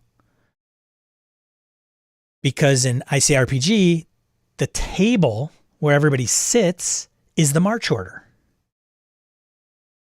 So they say in ICRPG, it behooves the players to have the cleric or the healer be directly to the game master's right. Because if you roll an initiative over here and it starts and it goes boom, boom, boom, or whatever, it argues, I don't know how, but it argues that if anybody needed healing, that the healer could go and heal before it's the dungeon, the GM's turn. Who needs healing? It's my turn. I'm the last one to go. I do. Okay. I go over there and heal the fighter. Then it's the GM's turn. If at ICRPG you want to change, you have to move your position at the table. So if you're tired of always going after the person to your right, then you got to move physically at the table, which leaves a little bit to be desired when you're playing virtually. All right, because like Discord, if you have the same names in your video, it goes by alphabetical order. That's how it arranges the video screens. Or I think it arranges all the players in a video, whether you have the video on or off, by alphabetical order. But not Zoom. I think Zoom's like, shit, I don't know. I think it's random. Might even go in order based on who connects. And then I don't know if it's the same for everybody.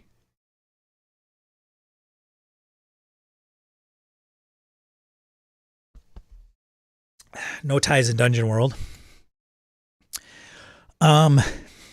So dynamics, D&D, and then obviously it's fixed round around. And you can defer, I guess, hold an action maybe, but it stays round around until the combat's resolved. One of the things though I was also considering is like, how does that play a role in different NPC groups? So I have a faction of goblins and a faction of kobolds or bandits. How would you do it? Probably roll different, right? Goblins roll this. 5 goblins. If I have 1 roll, I roll 1 die for all of them. Bandits, 1 roll for all of them. Or maybe it's the highest bandit. And then they get to go. Maybe it's the lowest. Whatever. I roll 2 different. So I have 2 different groups that can go during my turn as the dungeon master. Part of this initiative thing that I was kind of thinking of was, how does that change the dynamic of combat, right? So for example, like swords and sorcery, Jim's on the line, so I know he knows better than I do. A lot of it's simultaneous. So even if you've gone first, I still get to go. So even if you kill all my toons, all the bad guys in your round, right? The party is successful. All my toons still get to act, right? Jim can correct me if I'm wrong.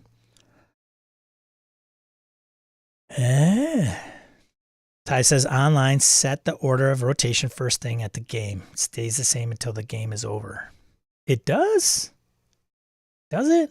The rotation piece? I thought you could change how you sit at the table. I mean, wouldn't that make sense? Like, hey, I'm going to go in the dungeon. All right, what's your march order? Well, it's going to be me, and then him, and then him, and then him, and then her, and then me. That changes at the table, right? I could be wrong. Ty, I am relying on you, Ty. ICRPG, man, this has got to be your thing, right? Correct me. Let me know how that rolls. But how does it come out with the combat piece? Because in virtual tabletop, I could drop 5 tokens on the table for goblins and 3 bandits, easy, and with like 2 clicks, 4 clicks total. Add them all individually to a combat tracker. And if you do that, how does that change combat? So it would be something like this. All right, Wayne, your turn. Wayne goes. I'm going to go after the nearest goblin, or shoot him from range, or I'll move and engage. Okay, great. My turn. Goblin. One goblin. Goblin goes over here. Next. PC. Next, 2 goblins. Next, PC. Oh, bandit. Another bandit. Another bandit. Another, okay. It's just, I don't know. And somebody may say, well, Sean, it's kind of the same regardless, because you're going to have all the player characters will be kind of proliferated through the rungs of the initiative ladder, if you will. And doing individual goblin and individual bandits, it's just going to take longer, maybe. I don't know.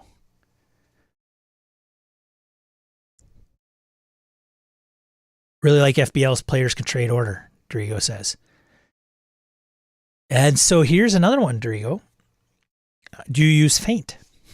Do you know about feint? Ty says that is what we do for the day of the game. It could change the next day we game. Got it. Wayne, Sean, I assume you are going to bring up what we were doing initiative-wise in Forbidden Lands. Yeah. And John mentioned it above a little bit. So Forbidden Lands, Alien. I have to look at my notes. Forbidden Lands, Alien, and Twilight 2000. All use cards 1 to 10. And it's lowest goes first, all the way down to the highest. You can get more than 1 card for your initiative, kind of like Savage Worlds, if you have a special talent that allows you to draw more than 1 card. You draw 2 or 3, then you pick the best one. Tricky thing with Forbidden Lands, obviously, is if you have more than 10 opponents, you're going to run into a card issue. So typically in Forbidden Lands and Alien and those, you're going to group the NPCs or the baddies to just accommodate that. Would you have 5 baddie factions and 5 players at the table? Maybe, but it's probably rare. And then, of course, once it's sorted in Forbidden Lands, if you can... So here's a tricky thing, because 2 games are different. One allows you to switch initiative if you can hear the other person. Another system only allows you to switch initiatives with another player character if you can see and hear them. Or I think it's just see them. So, but if you can see them, I imagine you'd still hear them. Maybe not. Here's a loophole. I can see him a half mile down the way, so I can change initiative. Well, how are you going to attack a half mile away? Well, from Twilight 2000, you might be able to throw a mortar downrange, right? So I have to double check. One is like see, the other one is hear. Not getting into, yeah, see, John hasn't done it. I have not got into feint. The whole family is trying to learn the game. Introducing new mechanics is not in my interest. Nope, that's fair. But feint, you could switch with the enemy in Forbidden Lands. So if the enemy is going to go before you, you can use a feint action and switch. But I believe, I'd have to look that up too. And I think is it monsters? Because there's a difference between monster and not monster. So one thing that we kind of snafu'd this past Thursday was Kevin's character. I don't see Kevin in the chat this morning. Was like, well, I'm going to parry. I'm going to parry this. We were fighting harpies. He was going to parry a harpy attack. He's got a talent that allows him to do that. And by parrying, so he could do like a slow action, a fast action, and then he could parry because of a talent. Usually a parry takes up one of those because of his talent. So he goes, yeah, a parry. You can't parry monster attacks in Forbidden Lands. Now, some of this is getting into the weeds about action economy and strategy-ish. Like, what are you attempting to do in the heat of the moment if somebody's attacking you? Because in Forbidden Lands, the thing is you can act outside your initiative. And the way that works is if something's going to attack you, you can use a short. You have a fast or a short or fast action. And you can use an action when it's not your turn if you're being attacked. So, for example, if you're being attacked by a monster, you can use the dodge action to dodge that attack. It doesn't have to be on your turn. But once you use that dodge action, that action is, I think, a short or fast action, right? It's a fast action. You go prone. You don't get to use another fast action upon your turn. So there's like this weird dynamic with initiative in some of these games that I was wanting to kind of flesh out a little bit. And one of them, like with the 5e piece, is like, I think there's a misnomer out there where a lot of people are using dex as higher and they get to, that's how they choose between the two players. Or, I'm a DM, I'm nice. We're tied, the player always goes first. It's not written that way though. Something as simple as initiative. And we're like, we all do it a little bit differently. And that's nothing wrong with that. Especially if your players don't fight you on it. Like, wait a minute, that's not how it's supposed to work. What are you talking about? That's how we've always played. Aha. But I watched Sean the other day. He said, and I looked it up and he was right. One of the other things that I think, they're combat cards. There you go. Yeah. That's the other thing he mentioned. So I was just going to mention that. In Forbidden Lands, you actually have combat cards that you can do. And it's in Foundry. You can use them. So you kind of play this card against this card, and then you flip them, and then you resolve what's going to happen. So you, as a game master, may say, I'm going to attack you, and you flip a card, or you put a card on the table face down. Like that's your attack. That's what you're choosing to do.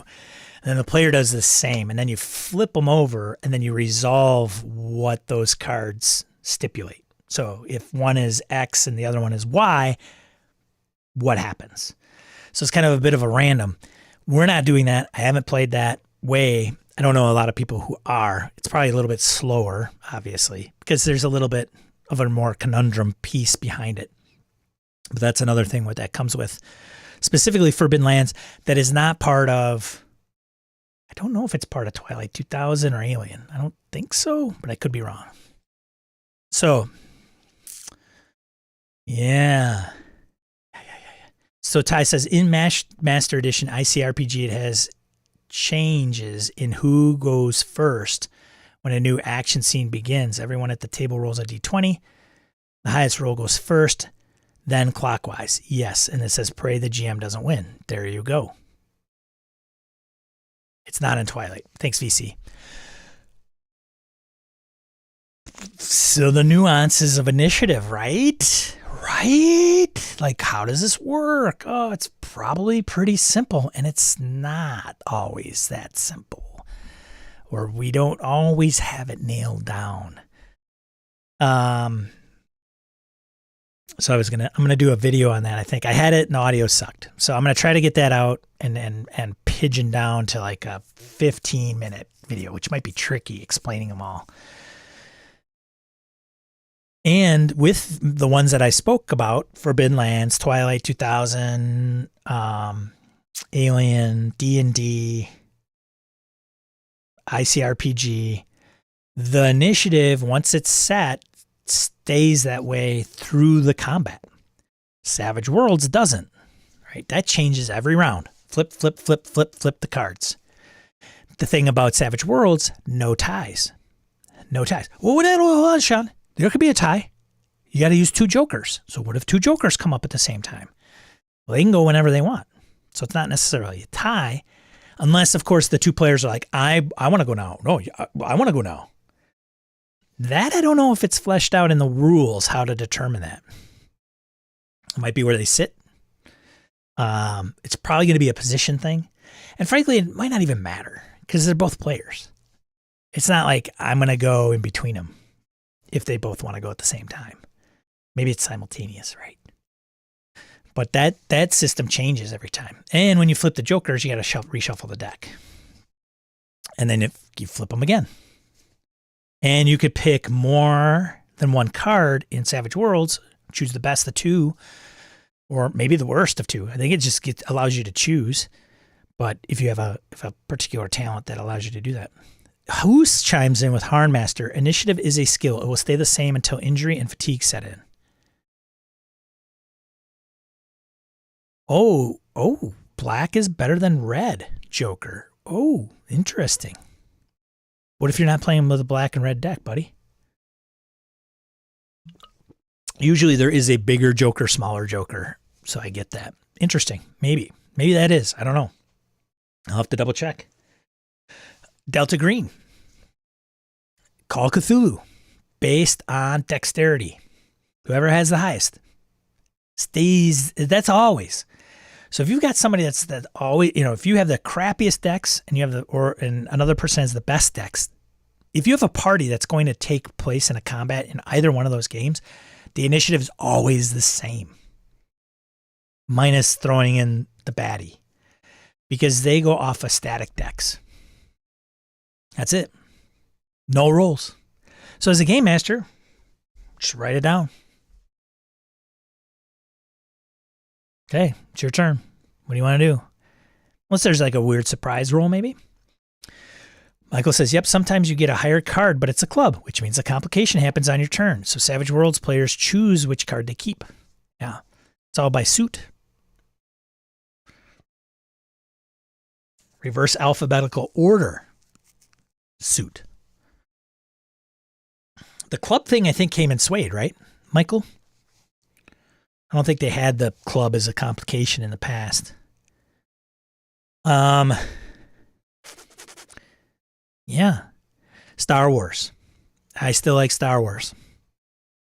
And I think this is probably I don't want to say the best, but I think it might be the easiest. There's a component of it that is easy to implement in a lot of different. I roll initiative. Initiative is set. It could even be in Delta Green, honestly. It could be in any of them. And so the way Star Wars Fantasy Flight Games does is you roll initiative based on cool or vigilance. So it's a skill. So vigilance, cool is your ability to keep it cool, right? You see it coming. Vigilance is if you're surprised. So it depends. And the nice thing is one person could roll initiative under cool because they see it and expect it, and the other one would roll initiative under vigilance because they don't. And they could be in the same room. So that creates a bit of a dynamic. But the nice thing is when you roll and you establish this amount of successes that you have in your roll, you aren't rolling necessarily for yourself, although it's derived from your player character. You are basically establishing an initiative slot for the player party, the characters. So what happens in Star Wars is it's not, hey, okay, it's your turn, Hoos. Okay, it's Eileen's turn. It's, okay, it's your guys' turn. Who is going to go? And then the party gets to choose. What I have found, so it's kind of cool in that regard, I think, because you could still have a really crappy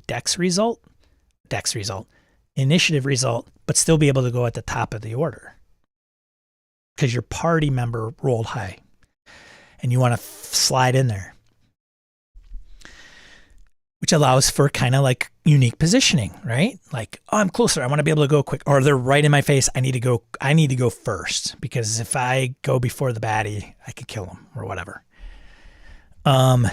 So that component can actually be implemented into different games, right? You can still roll the dexterity modified 5th edition style, but instead of being it per player, it's per side.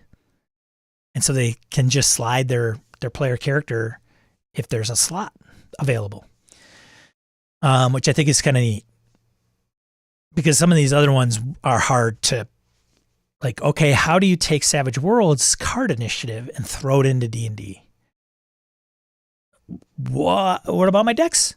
I chose a high dex so I could impact my ability to go first in initiative. And there might even be an initiative bonus or mod in my archetype down the road that gives me or a spell or something that bumps me up. And somebody would say, well, I would just give them an extra card for every modifier they have. Maybe that's an option. You could do that. And then it changes round to round. So the initiative isn't always the same. Or you could you do Savage Worlds same way. Now here's where it goes backwards. So you do Savage Worlds cards, but instead of individual, they're based on a slot. That's going to be harder to manage because then you got to remember what card was used. You could say this, okay, you flip it all up. Ace is high, right? Ace is up. You guys, you can go, whoever wants to go. If they choose to go, then they take the ace and they throw it at the GM, put it in a discard pile. So then you go, just keep counting down the row. That way you don't get up with, did we do that card or did we not? I don't know. Who's, me, you, what,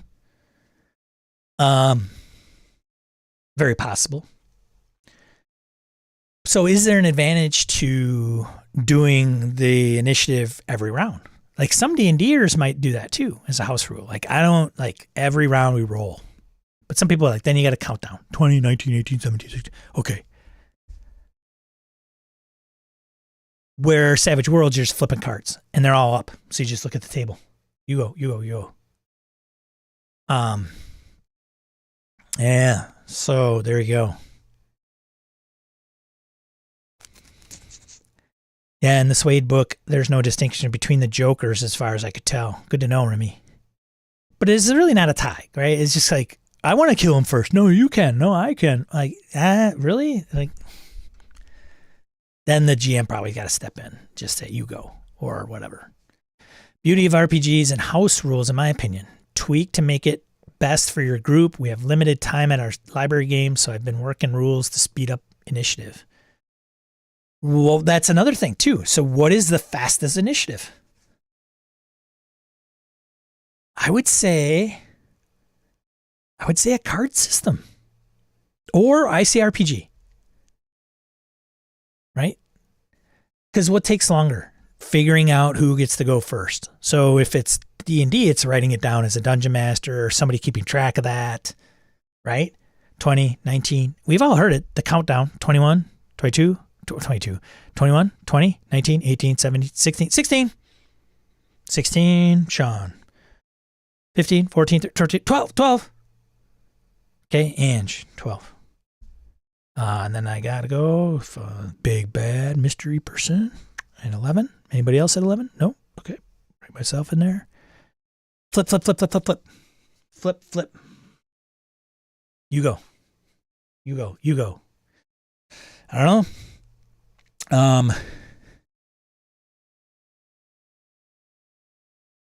Rodelic says, I've been calling it gaming the upper hand. Roll to beat the opponents to go before, fail, and go after. No tracking individuals. Party determines order. I pressure them to hurry up or they lose their turn. No analysis paralysis allowed. Another one is low fantasy gaming, which I should probably include, right? The way that works is if you have a success, then you go before any normal monster. If you have a great success, then you go before any named bad guy. So the GM never rolls. So it depends on the enemy. If you have a named enemy, you got to get a great success to go before them. That's it. That's the initiative. Players roll. Is it a great success or not, or a failure? So if it's either a great success, or failure. If it's a failure, NPC gets to go ahead of you. If it's a success, then the player gets to go before any plebe. Great success, the players get to go before named plebes, and enemies. All right? And then that success, great success, I think it's I don't know if you roll, and then if it's in the top I can't remember the percentage or the number you had to hit, but yeah. Michael O'Holland, Shadow of the Demon Lord. Combatants can act fast, 1 action, or slow, 2 actions, in order decided by the players. Then the GM acts. So fast PCs, fast GM. Slow PCs, slow GM. Next round. Okay, cool. So no rolling. That's it. So it's just side based on the speed of the monster or the PC. Okay, I dig it. Ty says, when I do popcorn method, I pick a player to roll for the players against me. They win, they pick who goes next. We re-roll at the beginning of each combat. All right. BC in Never Going Home by Wet Wink Games. There you go. Little plug. The players can BID with cards. BID, what am I doing? Blades in the Dark with cards to see who goes first. Players can bid on cards. Bid. The capital letters threw me off, BC. The players can bid with cards to see who goes first. Oh, interesting. Ty says, with only people rolling, it is not that 20, 17, 12, 14, so on. Yeah. Mort, Mothership's optional speed check roll to go before monsters. Yep. So many, right? Roll initiative for next combat at the end of the current combat. Mort, I think that used to be the standard initiative thing, but now it's just optional. Wayne, me beat a dead horse. I still like DW, Dungeon World. The players describe what they're doing. GM picks order based on what makes sense. Huh. Yeah. Yeah. I think, sure. I only him and haw only because if you've got a game master, that's kind of the fair, for sure, makes sense. It's kind of group consensus. It's a discussion. Great. But not all GMs are like that. It's very much sometimes a us versus them, and maybe not even intentionally. It just seems that way. Where you go fastest. Players go first in whatever order they want. ICRPG 5e. Played a lot of fantasy round, click a button, done. Did all the math instantly. Yeah. Saying, what's the fastest? Yeah. I don't know. I think, Redelic. Well, see, here's the thing with ICRPG. Ty's going to be like, yeah. Everybody just rolls a d20. That's it. There's no adding. You just roll. Who got the highest? Somebody who gets a 20, they're going to be 20. Somebody got a 1, they're going to be like, oh, shoot. And then it's like, okay, go. And then it's just, phew. Also depends if you're playing face-to-face or virtually, right? Redelic says, yeah, I think I stole it after we ran Ipsilon. I loved how easy it was. Don't know if they took it from something else. Interesting bit on cards. Thanks, VC. If a player doesn't have any cards, they pull the top card from the card deck, and that is their initiative. Huh. All right, see you, Roger. Thanks for showing up, man. Yeah. So initiative. So I did. Those are the things I might have to throw in low fantasy gaming. Maybe. There is a role in our ICRPG, yeah.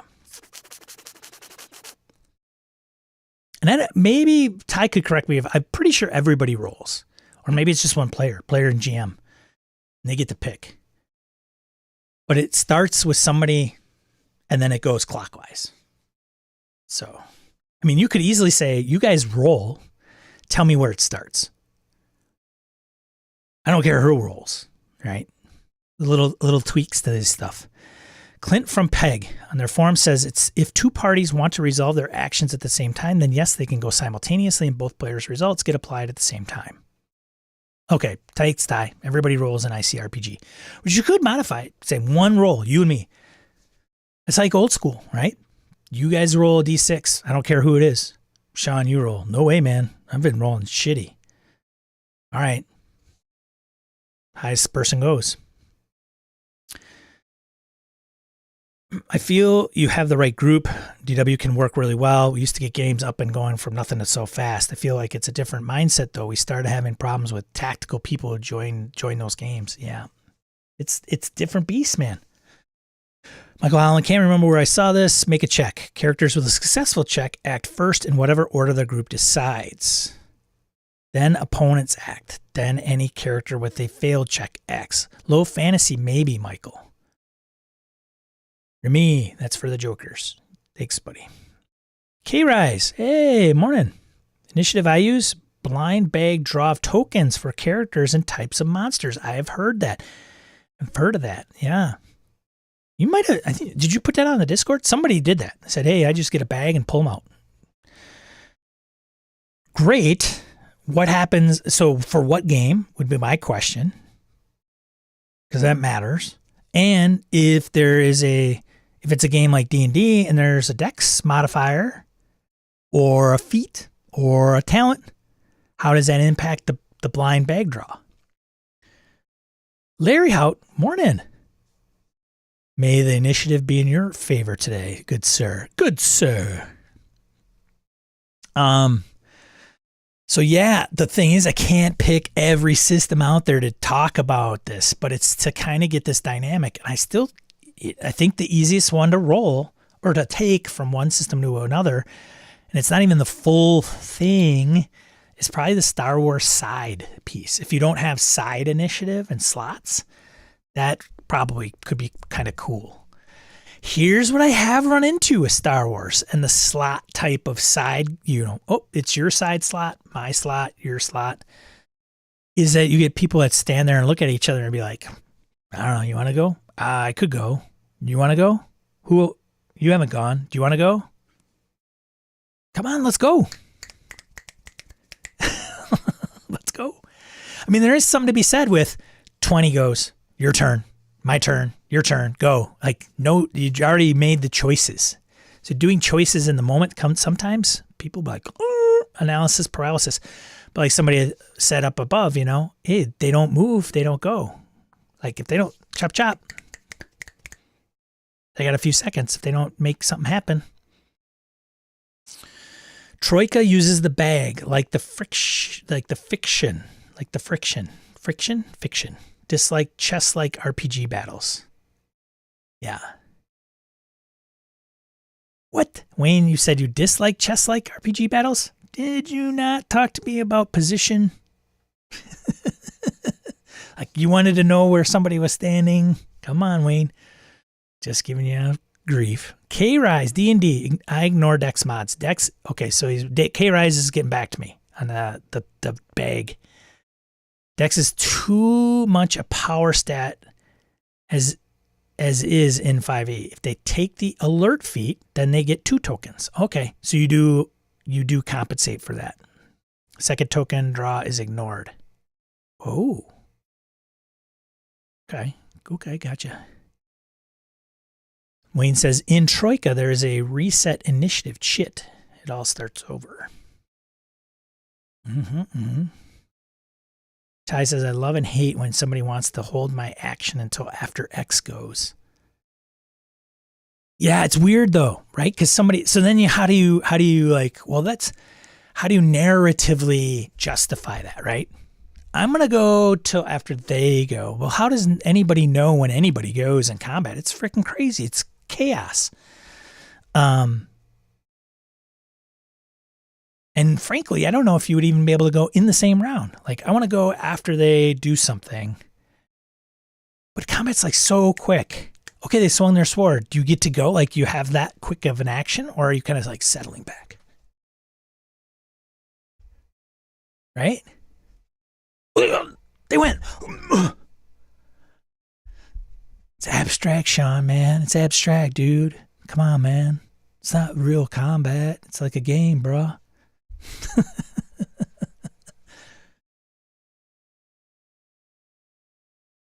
So, I don't know. There's not a bad way. There's not a bad way, not a wrong way. But it's interesting how they pick the initiative and how it works. Yeah. There you go.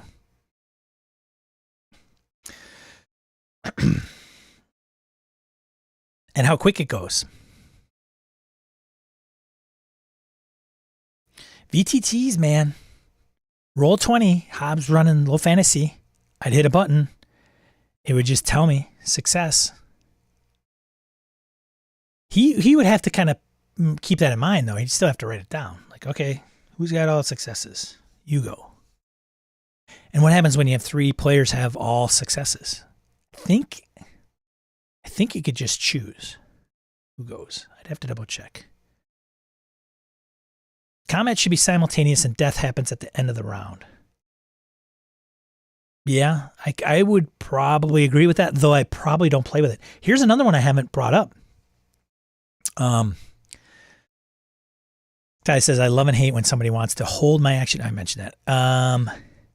Redell says a 1-minute egg timer or phone timer has solved that for us. Declare action or you go after baddies. Can't decide even after baddies, lose your turn completely. Has upped engagement for everyone. We don't have people have phones when it's not their turn anymore. Man, I know the egg timer, the frickin' flip the hourglass. I would love an egg timer where you're like, tick, tick, tick, tick, tick. You can hear the ticks. Tick, tick, tick, tick, tick, tick, tick, tick, tick, tick. Shit, man. Put that down. Put that shit down for 15 seconds. Paying attention. Strike. That's an initiative. Cold shadows, baby. Strike, and whoever you're pointing at gets to go. And they win. They win initiative. It's Cold Shadows, Cold War Espionage by Gallant Knight Games. It is not a combat game. So if somebody pulls out a gun and yells strike, and points at a particular NPC, player character, whatever, that's it. They go. Doesn't mean they kill the person outright, but shooting them is not going to be a good thing, as it should in some of these games, right? They get 2 bonus dice to their dice pool. So it's a dice pool, D6 dice pool. 11 is 10 or 11 is the target number. So it's not amount of 6s or 1s or whatever. It's adding them all up. So obviously the more dice, the easier it is to hit 11. So when you get 2 dice on top of the skill that you're already using, you could probably pull off an 11 pretty quickly. If you're using a silencer, there is also an additional rule where I think if you use a silencer, the thing that you are striking and shooting dies. Like, that's it. No, no roll to hit. It's just done. So, but how many people are you rolling around with silencers and Cold War, And surprising, right? Like, a silencer's like this freaking long. Watch Breaking Bad. They do I think it's a pretty decent rendition of a silencer. Right? Just muffles the muzzle flash and the bang, but you can still hear that freaking slider. Ka-chank!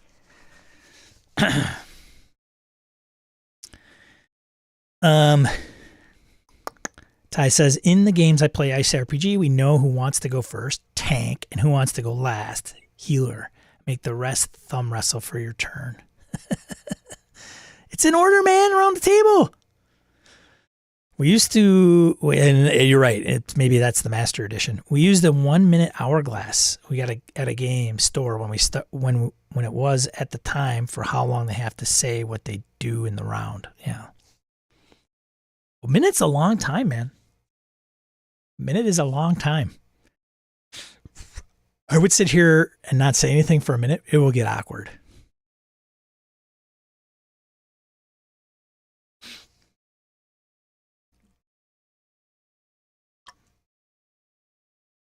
Do it in an audio podcast. It's even longer, it seems. Hey, Sean, you got like this 1-minute gap. No sound. So initiative, man, always interesting, right? The old school style, right? I think you do. Adrian, what's going on? We were just talking. I went through a little bit of the updates of the week for stuff going on in RPGs. Some are relevant to some of us and some maybe not so much. And then I just started talking about initiative. Just looking at Merc Bork. D6, 23 bad guys, 4 to 6 good people. Individual or who goes in the group. Agility plus D6. Yeah. It's probably, I'm going to guess it's probably the same in Death in Space. It's probably how they use it. I haven't looked at the rules yet. We're talking about initiative and the dynamics initiative through different systems and what it accommodates, and can you switch it to another system or components of it? You know, like flipping cards for D&D, pulling tokens out of a bag, somebody mentioned, or Delk. You know, side initiative, even though you have slots. Or even when you do, I think OSC, right? It's the 3Ms, 4Ms, magic, missile, magic, move, melee. Did I get it? I think I got it, right? I think it's missile or magic may go last, right? Or they kick it off. Because it might take them a while to have it actually go off. But like it's like missile, magic, move, melee. Have you ever done an initiative where every round people reroll? It's lengthened combat, but I think it'd be wild. So we were talking about systems that do that. Like Savage Worlds does that. Every round, initiative changes because you're flipping cards. If you're not familiar, Adrian. In Savage Worlds, flipping cards. You could do that in D&D. It's going to take a little longer. Here's another one. Feng Shui. Atlas Games, right? The 80s, 70s, 80s, you know, Chopsaki movie inspired role-playing game. You roll your initiative check, like it's like I think it's based off. Oh, I can't remember.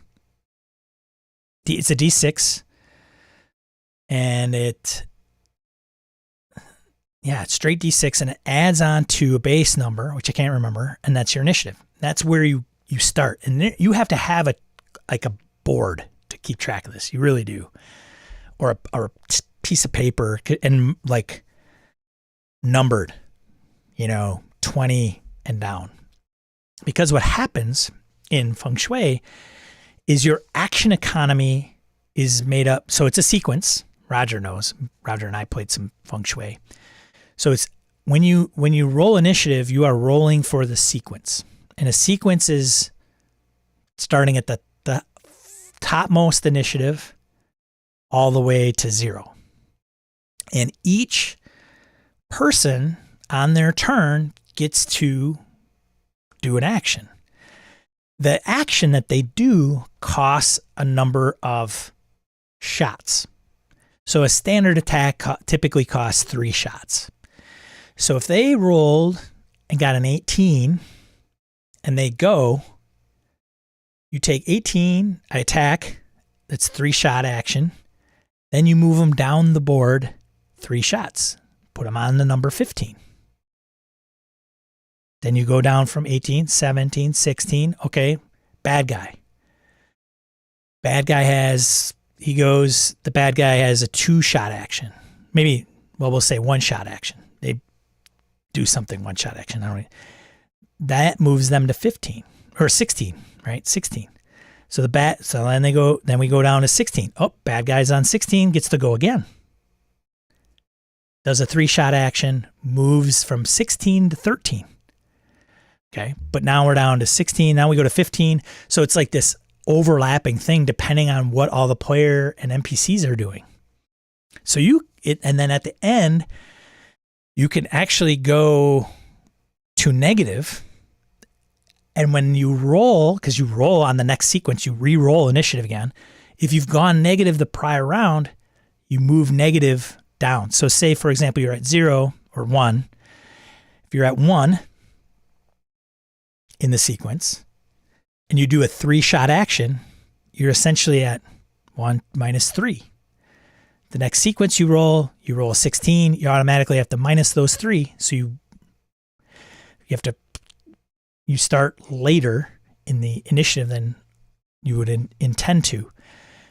In the first edition, it didn't do that. So people were always like, I'll just, and it makes you consider whether you want to do a 3-shot action when you're on number 1. You could say, well, I just don't do anything. And then you roll for the next sequence. You get that 16, then you can go and you're not penalized. So and they weren't doing that in the first edition. So people were just like, oh, I'm at 1. I'm just going to keep, doing 3-shot initiatives, even if doing negative doesn't do anything. So why not? Now it's different. So Feng Shui is a unique beast because you like that sequence generator, like you got to have that table. Somebody told me you got to get the Game Master screen. It helps out significantly. It comes with those slots on it. It's not rocket science. I think you can download it somewhere. So there you go. Old school number between 1 and 10. What? Adrian says, is this game set in the real world, kind of like Indiana Jones or something? It's maybe. I only say maybe, Adrian, because if you haven't checked out Feng Shui, the default setting is how do I put this? You can jump to different types of worlds. I forgot what they're called. Most of them are modern, but like you could go to a world where it's Planet of the Apes, right? And the apes are intelligent and they just, or they're robot apes or whatever. I can't remember. But there's different, like you could go to a different world that's like futuristic sci-fi. But the thing is that the timeline doesn't change. So like these jumps between these worlds, I think it might have some setting. So think of Feng Shui can really take, think of Big Trouble in Little China, right? So you start out as kind of like, oh, it's kind of like this pulpy thing and this truck driver. And all of a sudden he's in Chinatown and there's magic and, people floating in thin air and lightning coming down and the guy floats down from the sky. So it's lots of different genre. If you use the default setting, you can, because when you pick a player character in Feng Shui, you're picking an archetype. It's already done. It's like, just imagine, 50 pre-gens and you pick one. So it's got its shticks and its abilities and all that done. With those, you can choose what type of world it's from. So if you don't want high tech, then you rule out all the high tech archetypes and you just run a world that's like Chuck Norris, Arnold Schwarzenegger, Sylvester Stallone, action movies of the 80s. And all it is about shooting and, throw in some Drunken Master from Jackie Chan and Bruce Lee and all that stuff. There he is. There's Harrigan. Yeah. So if you could just use Feng Shui to pull off a typical it's just high action. Like whatever you want, it's got to be a high action RPG. That's where its strengths are. It's not a big drama system. It's not obviously there's role playing involved, but it's really about, crouching tiger, hidden dragon, like just off the wall stuff that you can accomplish in that game. So that's where that strength's at. Arian says lending half an ear. Yeah. There are tons of innate systems that do that. If they're light, like the Black Hack, they're tense and fun. Yeah. So Adrian, there are lots of different things that do the change every round. But I also think it depends on, the game and how it facilitates it. Like, do you want the countdown? Not a lot of them do. It's easy to. Young VC says they came from beneath the sea. Onyx Path initiative system is a dice pool of successes, but the characters, archetypes, can get abilities or special cards that modify what happens.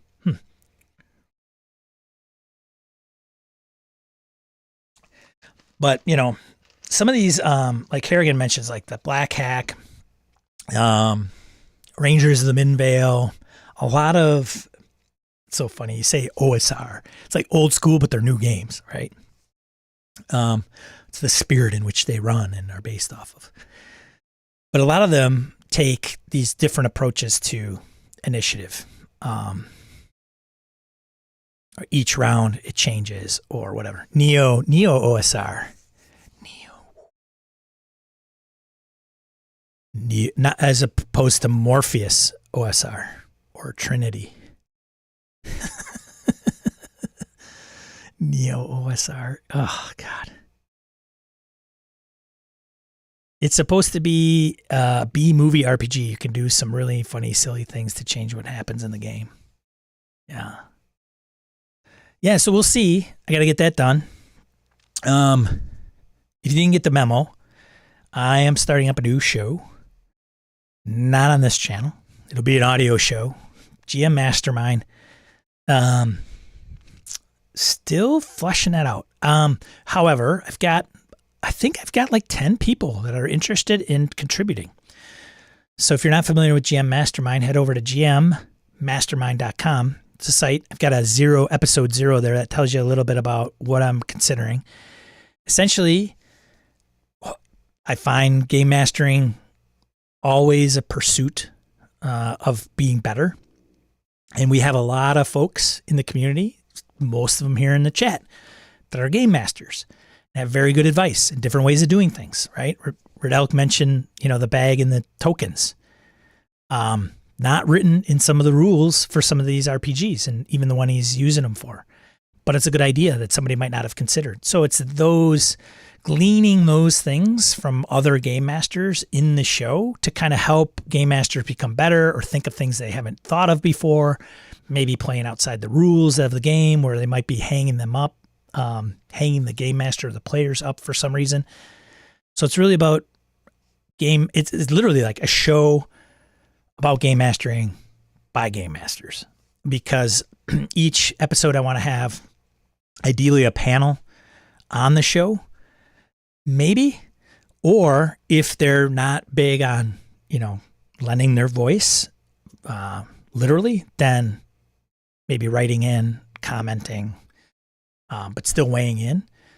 But I still would like to have at least 2 people on the show to talk about the topic du jour, right? It could be initiative. We could talk about initiative, like, hey, let's talk about initiative and and the different kinds and how the benefits are and what do you use and what have you done and what's the pitfalls and, what if somebody's having a hard time, like maybe there's analysis paralysis, they don't know what to do when it's their turn, and you do the egg timer thing. Like, does that exacerbate the issue? So it's just a conversation. We're trying to get that. I'm trying to get that off the ground. I'm hoping to record soon, but I have to hit up some people and make sure their schedules align. So if you're interested in contributing in that capacity as a game master and becoming what I'm referring to as the brain trust. So the mind is all the game masters and the listeners. You will be affectionately known as the mind. And then the brain trust will be the folks that come on the show to talk about the topic du jour. And if you're interested, head over to gmmastermind.com/join the mind. Takes you to a Google form, kind of asks you about your email and name so I can reach out to you and get a hold of you. But it also asks your preferred dates and times of availability. So if you're never available on a Tuesday, then I need to make sure if I need you on the show that I don't record on a Tuesday. So I'm excited about it. Yeah, that's what I have to say about that. So I will be reaching out to some of you shortly to see if I can get you on the show and we'll talk about something. If you have a show topic that you would want us to talk about, it could be anything, D&D RPG related, D&D RPG, anything RPG related. If it's hanging you up, you've witnessed it at a table, or it's just something that is like this craw in your side. Craw in your side? Thorn in your side? But you want us to discuss it, head over to gmmastermind.com/show topic and just submit an idea for a show topic. We don't have a lot of those. We got a pretty decent amount of GMs like, hey, I'll be involved, but show topics, not a ton. So I would love to crowdsource topics. That way we can talk about what you want to listen to and what you want to hear about. So, it could be about a game, but it's kind of agnostic. And the point of this format is because I can get on, and I mean, I've talked here for the last 2.5 hours, but I don't know everything. And I have my own biases.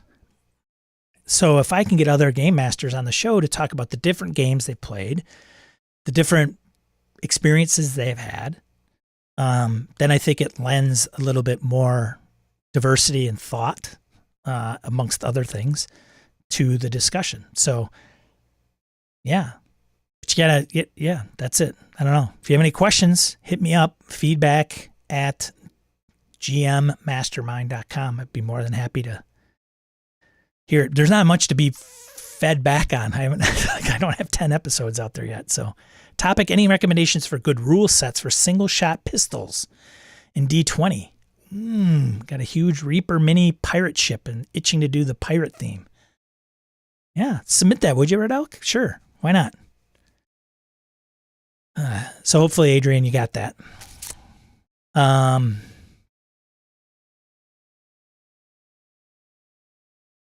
Yeah, put the info on Discord. Okay, I will, Ty. Oh, I'll put it out there. We're not going to stream it live. So if people are like, hey man, I kind of want to be involved, but is it streamed? I'm like, not big on camera and, all that. Nope. No plans of streaming it. Recording it for audio, put it out through a podcast and Apple and Stitcher and Spotify and all those channels. So, but yeah, if any ideas, any things in the RPG space that you're interested in, and with those topics, I want to get, kind of the right people in the room, right? Like if we're talking about, hey, indie gaming, and somebody's like, I don't know if I can really contribute a ton of that. That's okay. Maybe it's just not the topic that they can really dive into, and that may not be bad either, as long as the person's comfortable with coming on, weighing in. So I'll moderate it. I'll probably have my opinions on some of that stuff, but hopefully got to get into my groove on my moderation techniques. Maybe I got to watch some, I don't know, ESPN around the table moderation or whatever. So we'll see. I'm excited about it. Just got to make it happen. So yeah.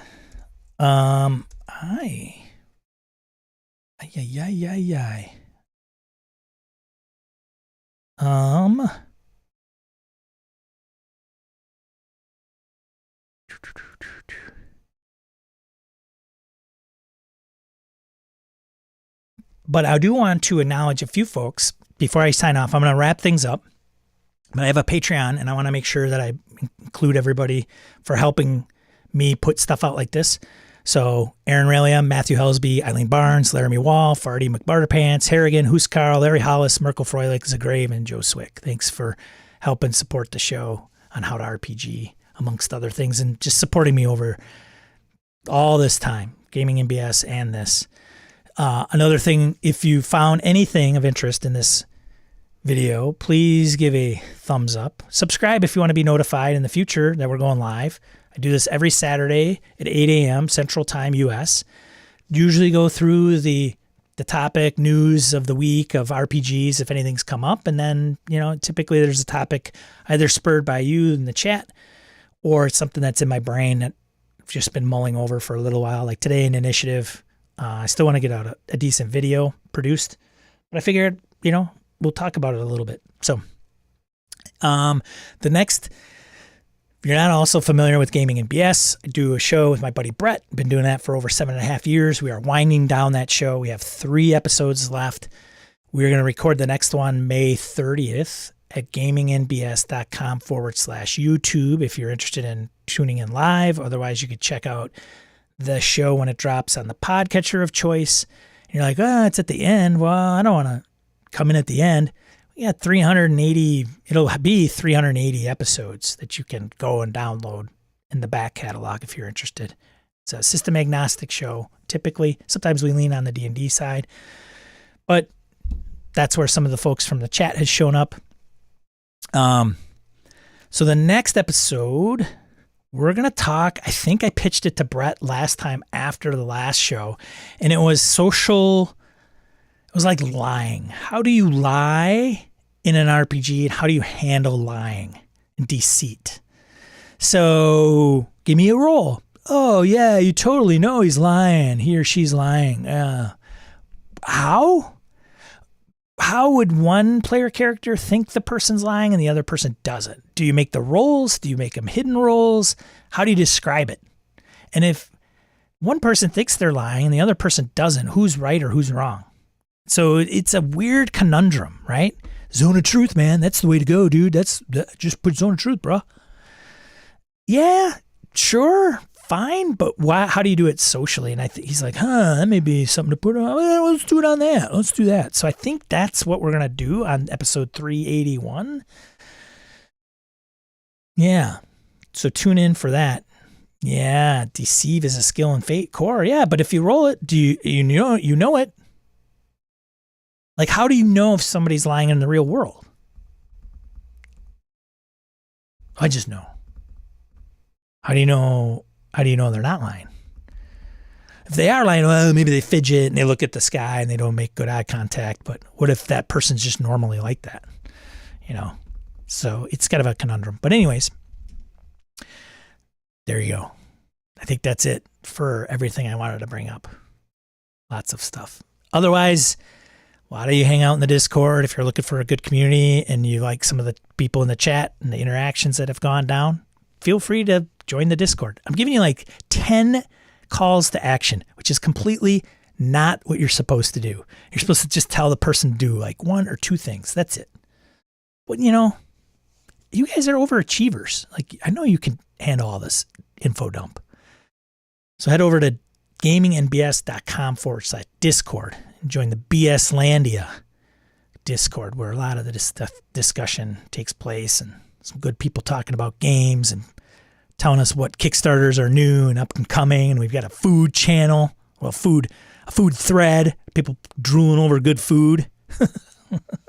It's down to earth. No friction. Kumbaya community.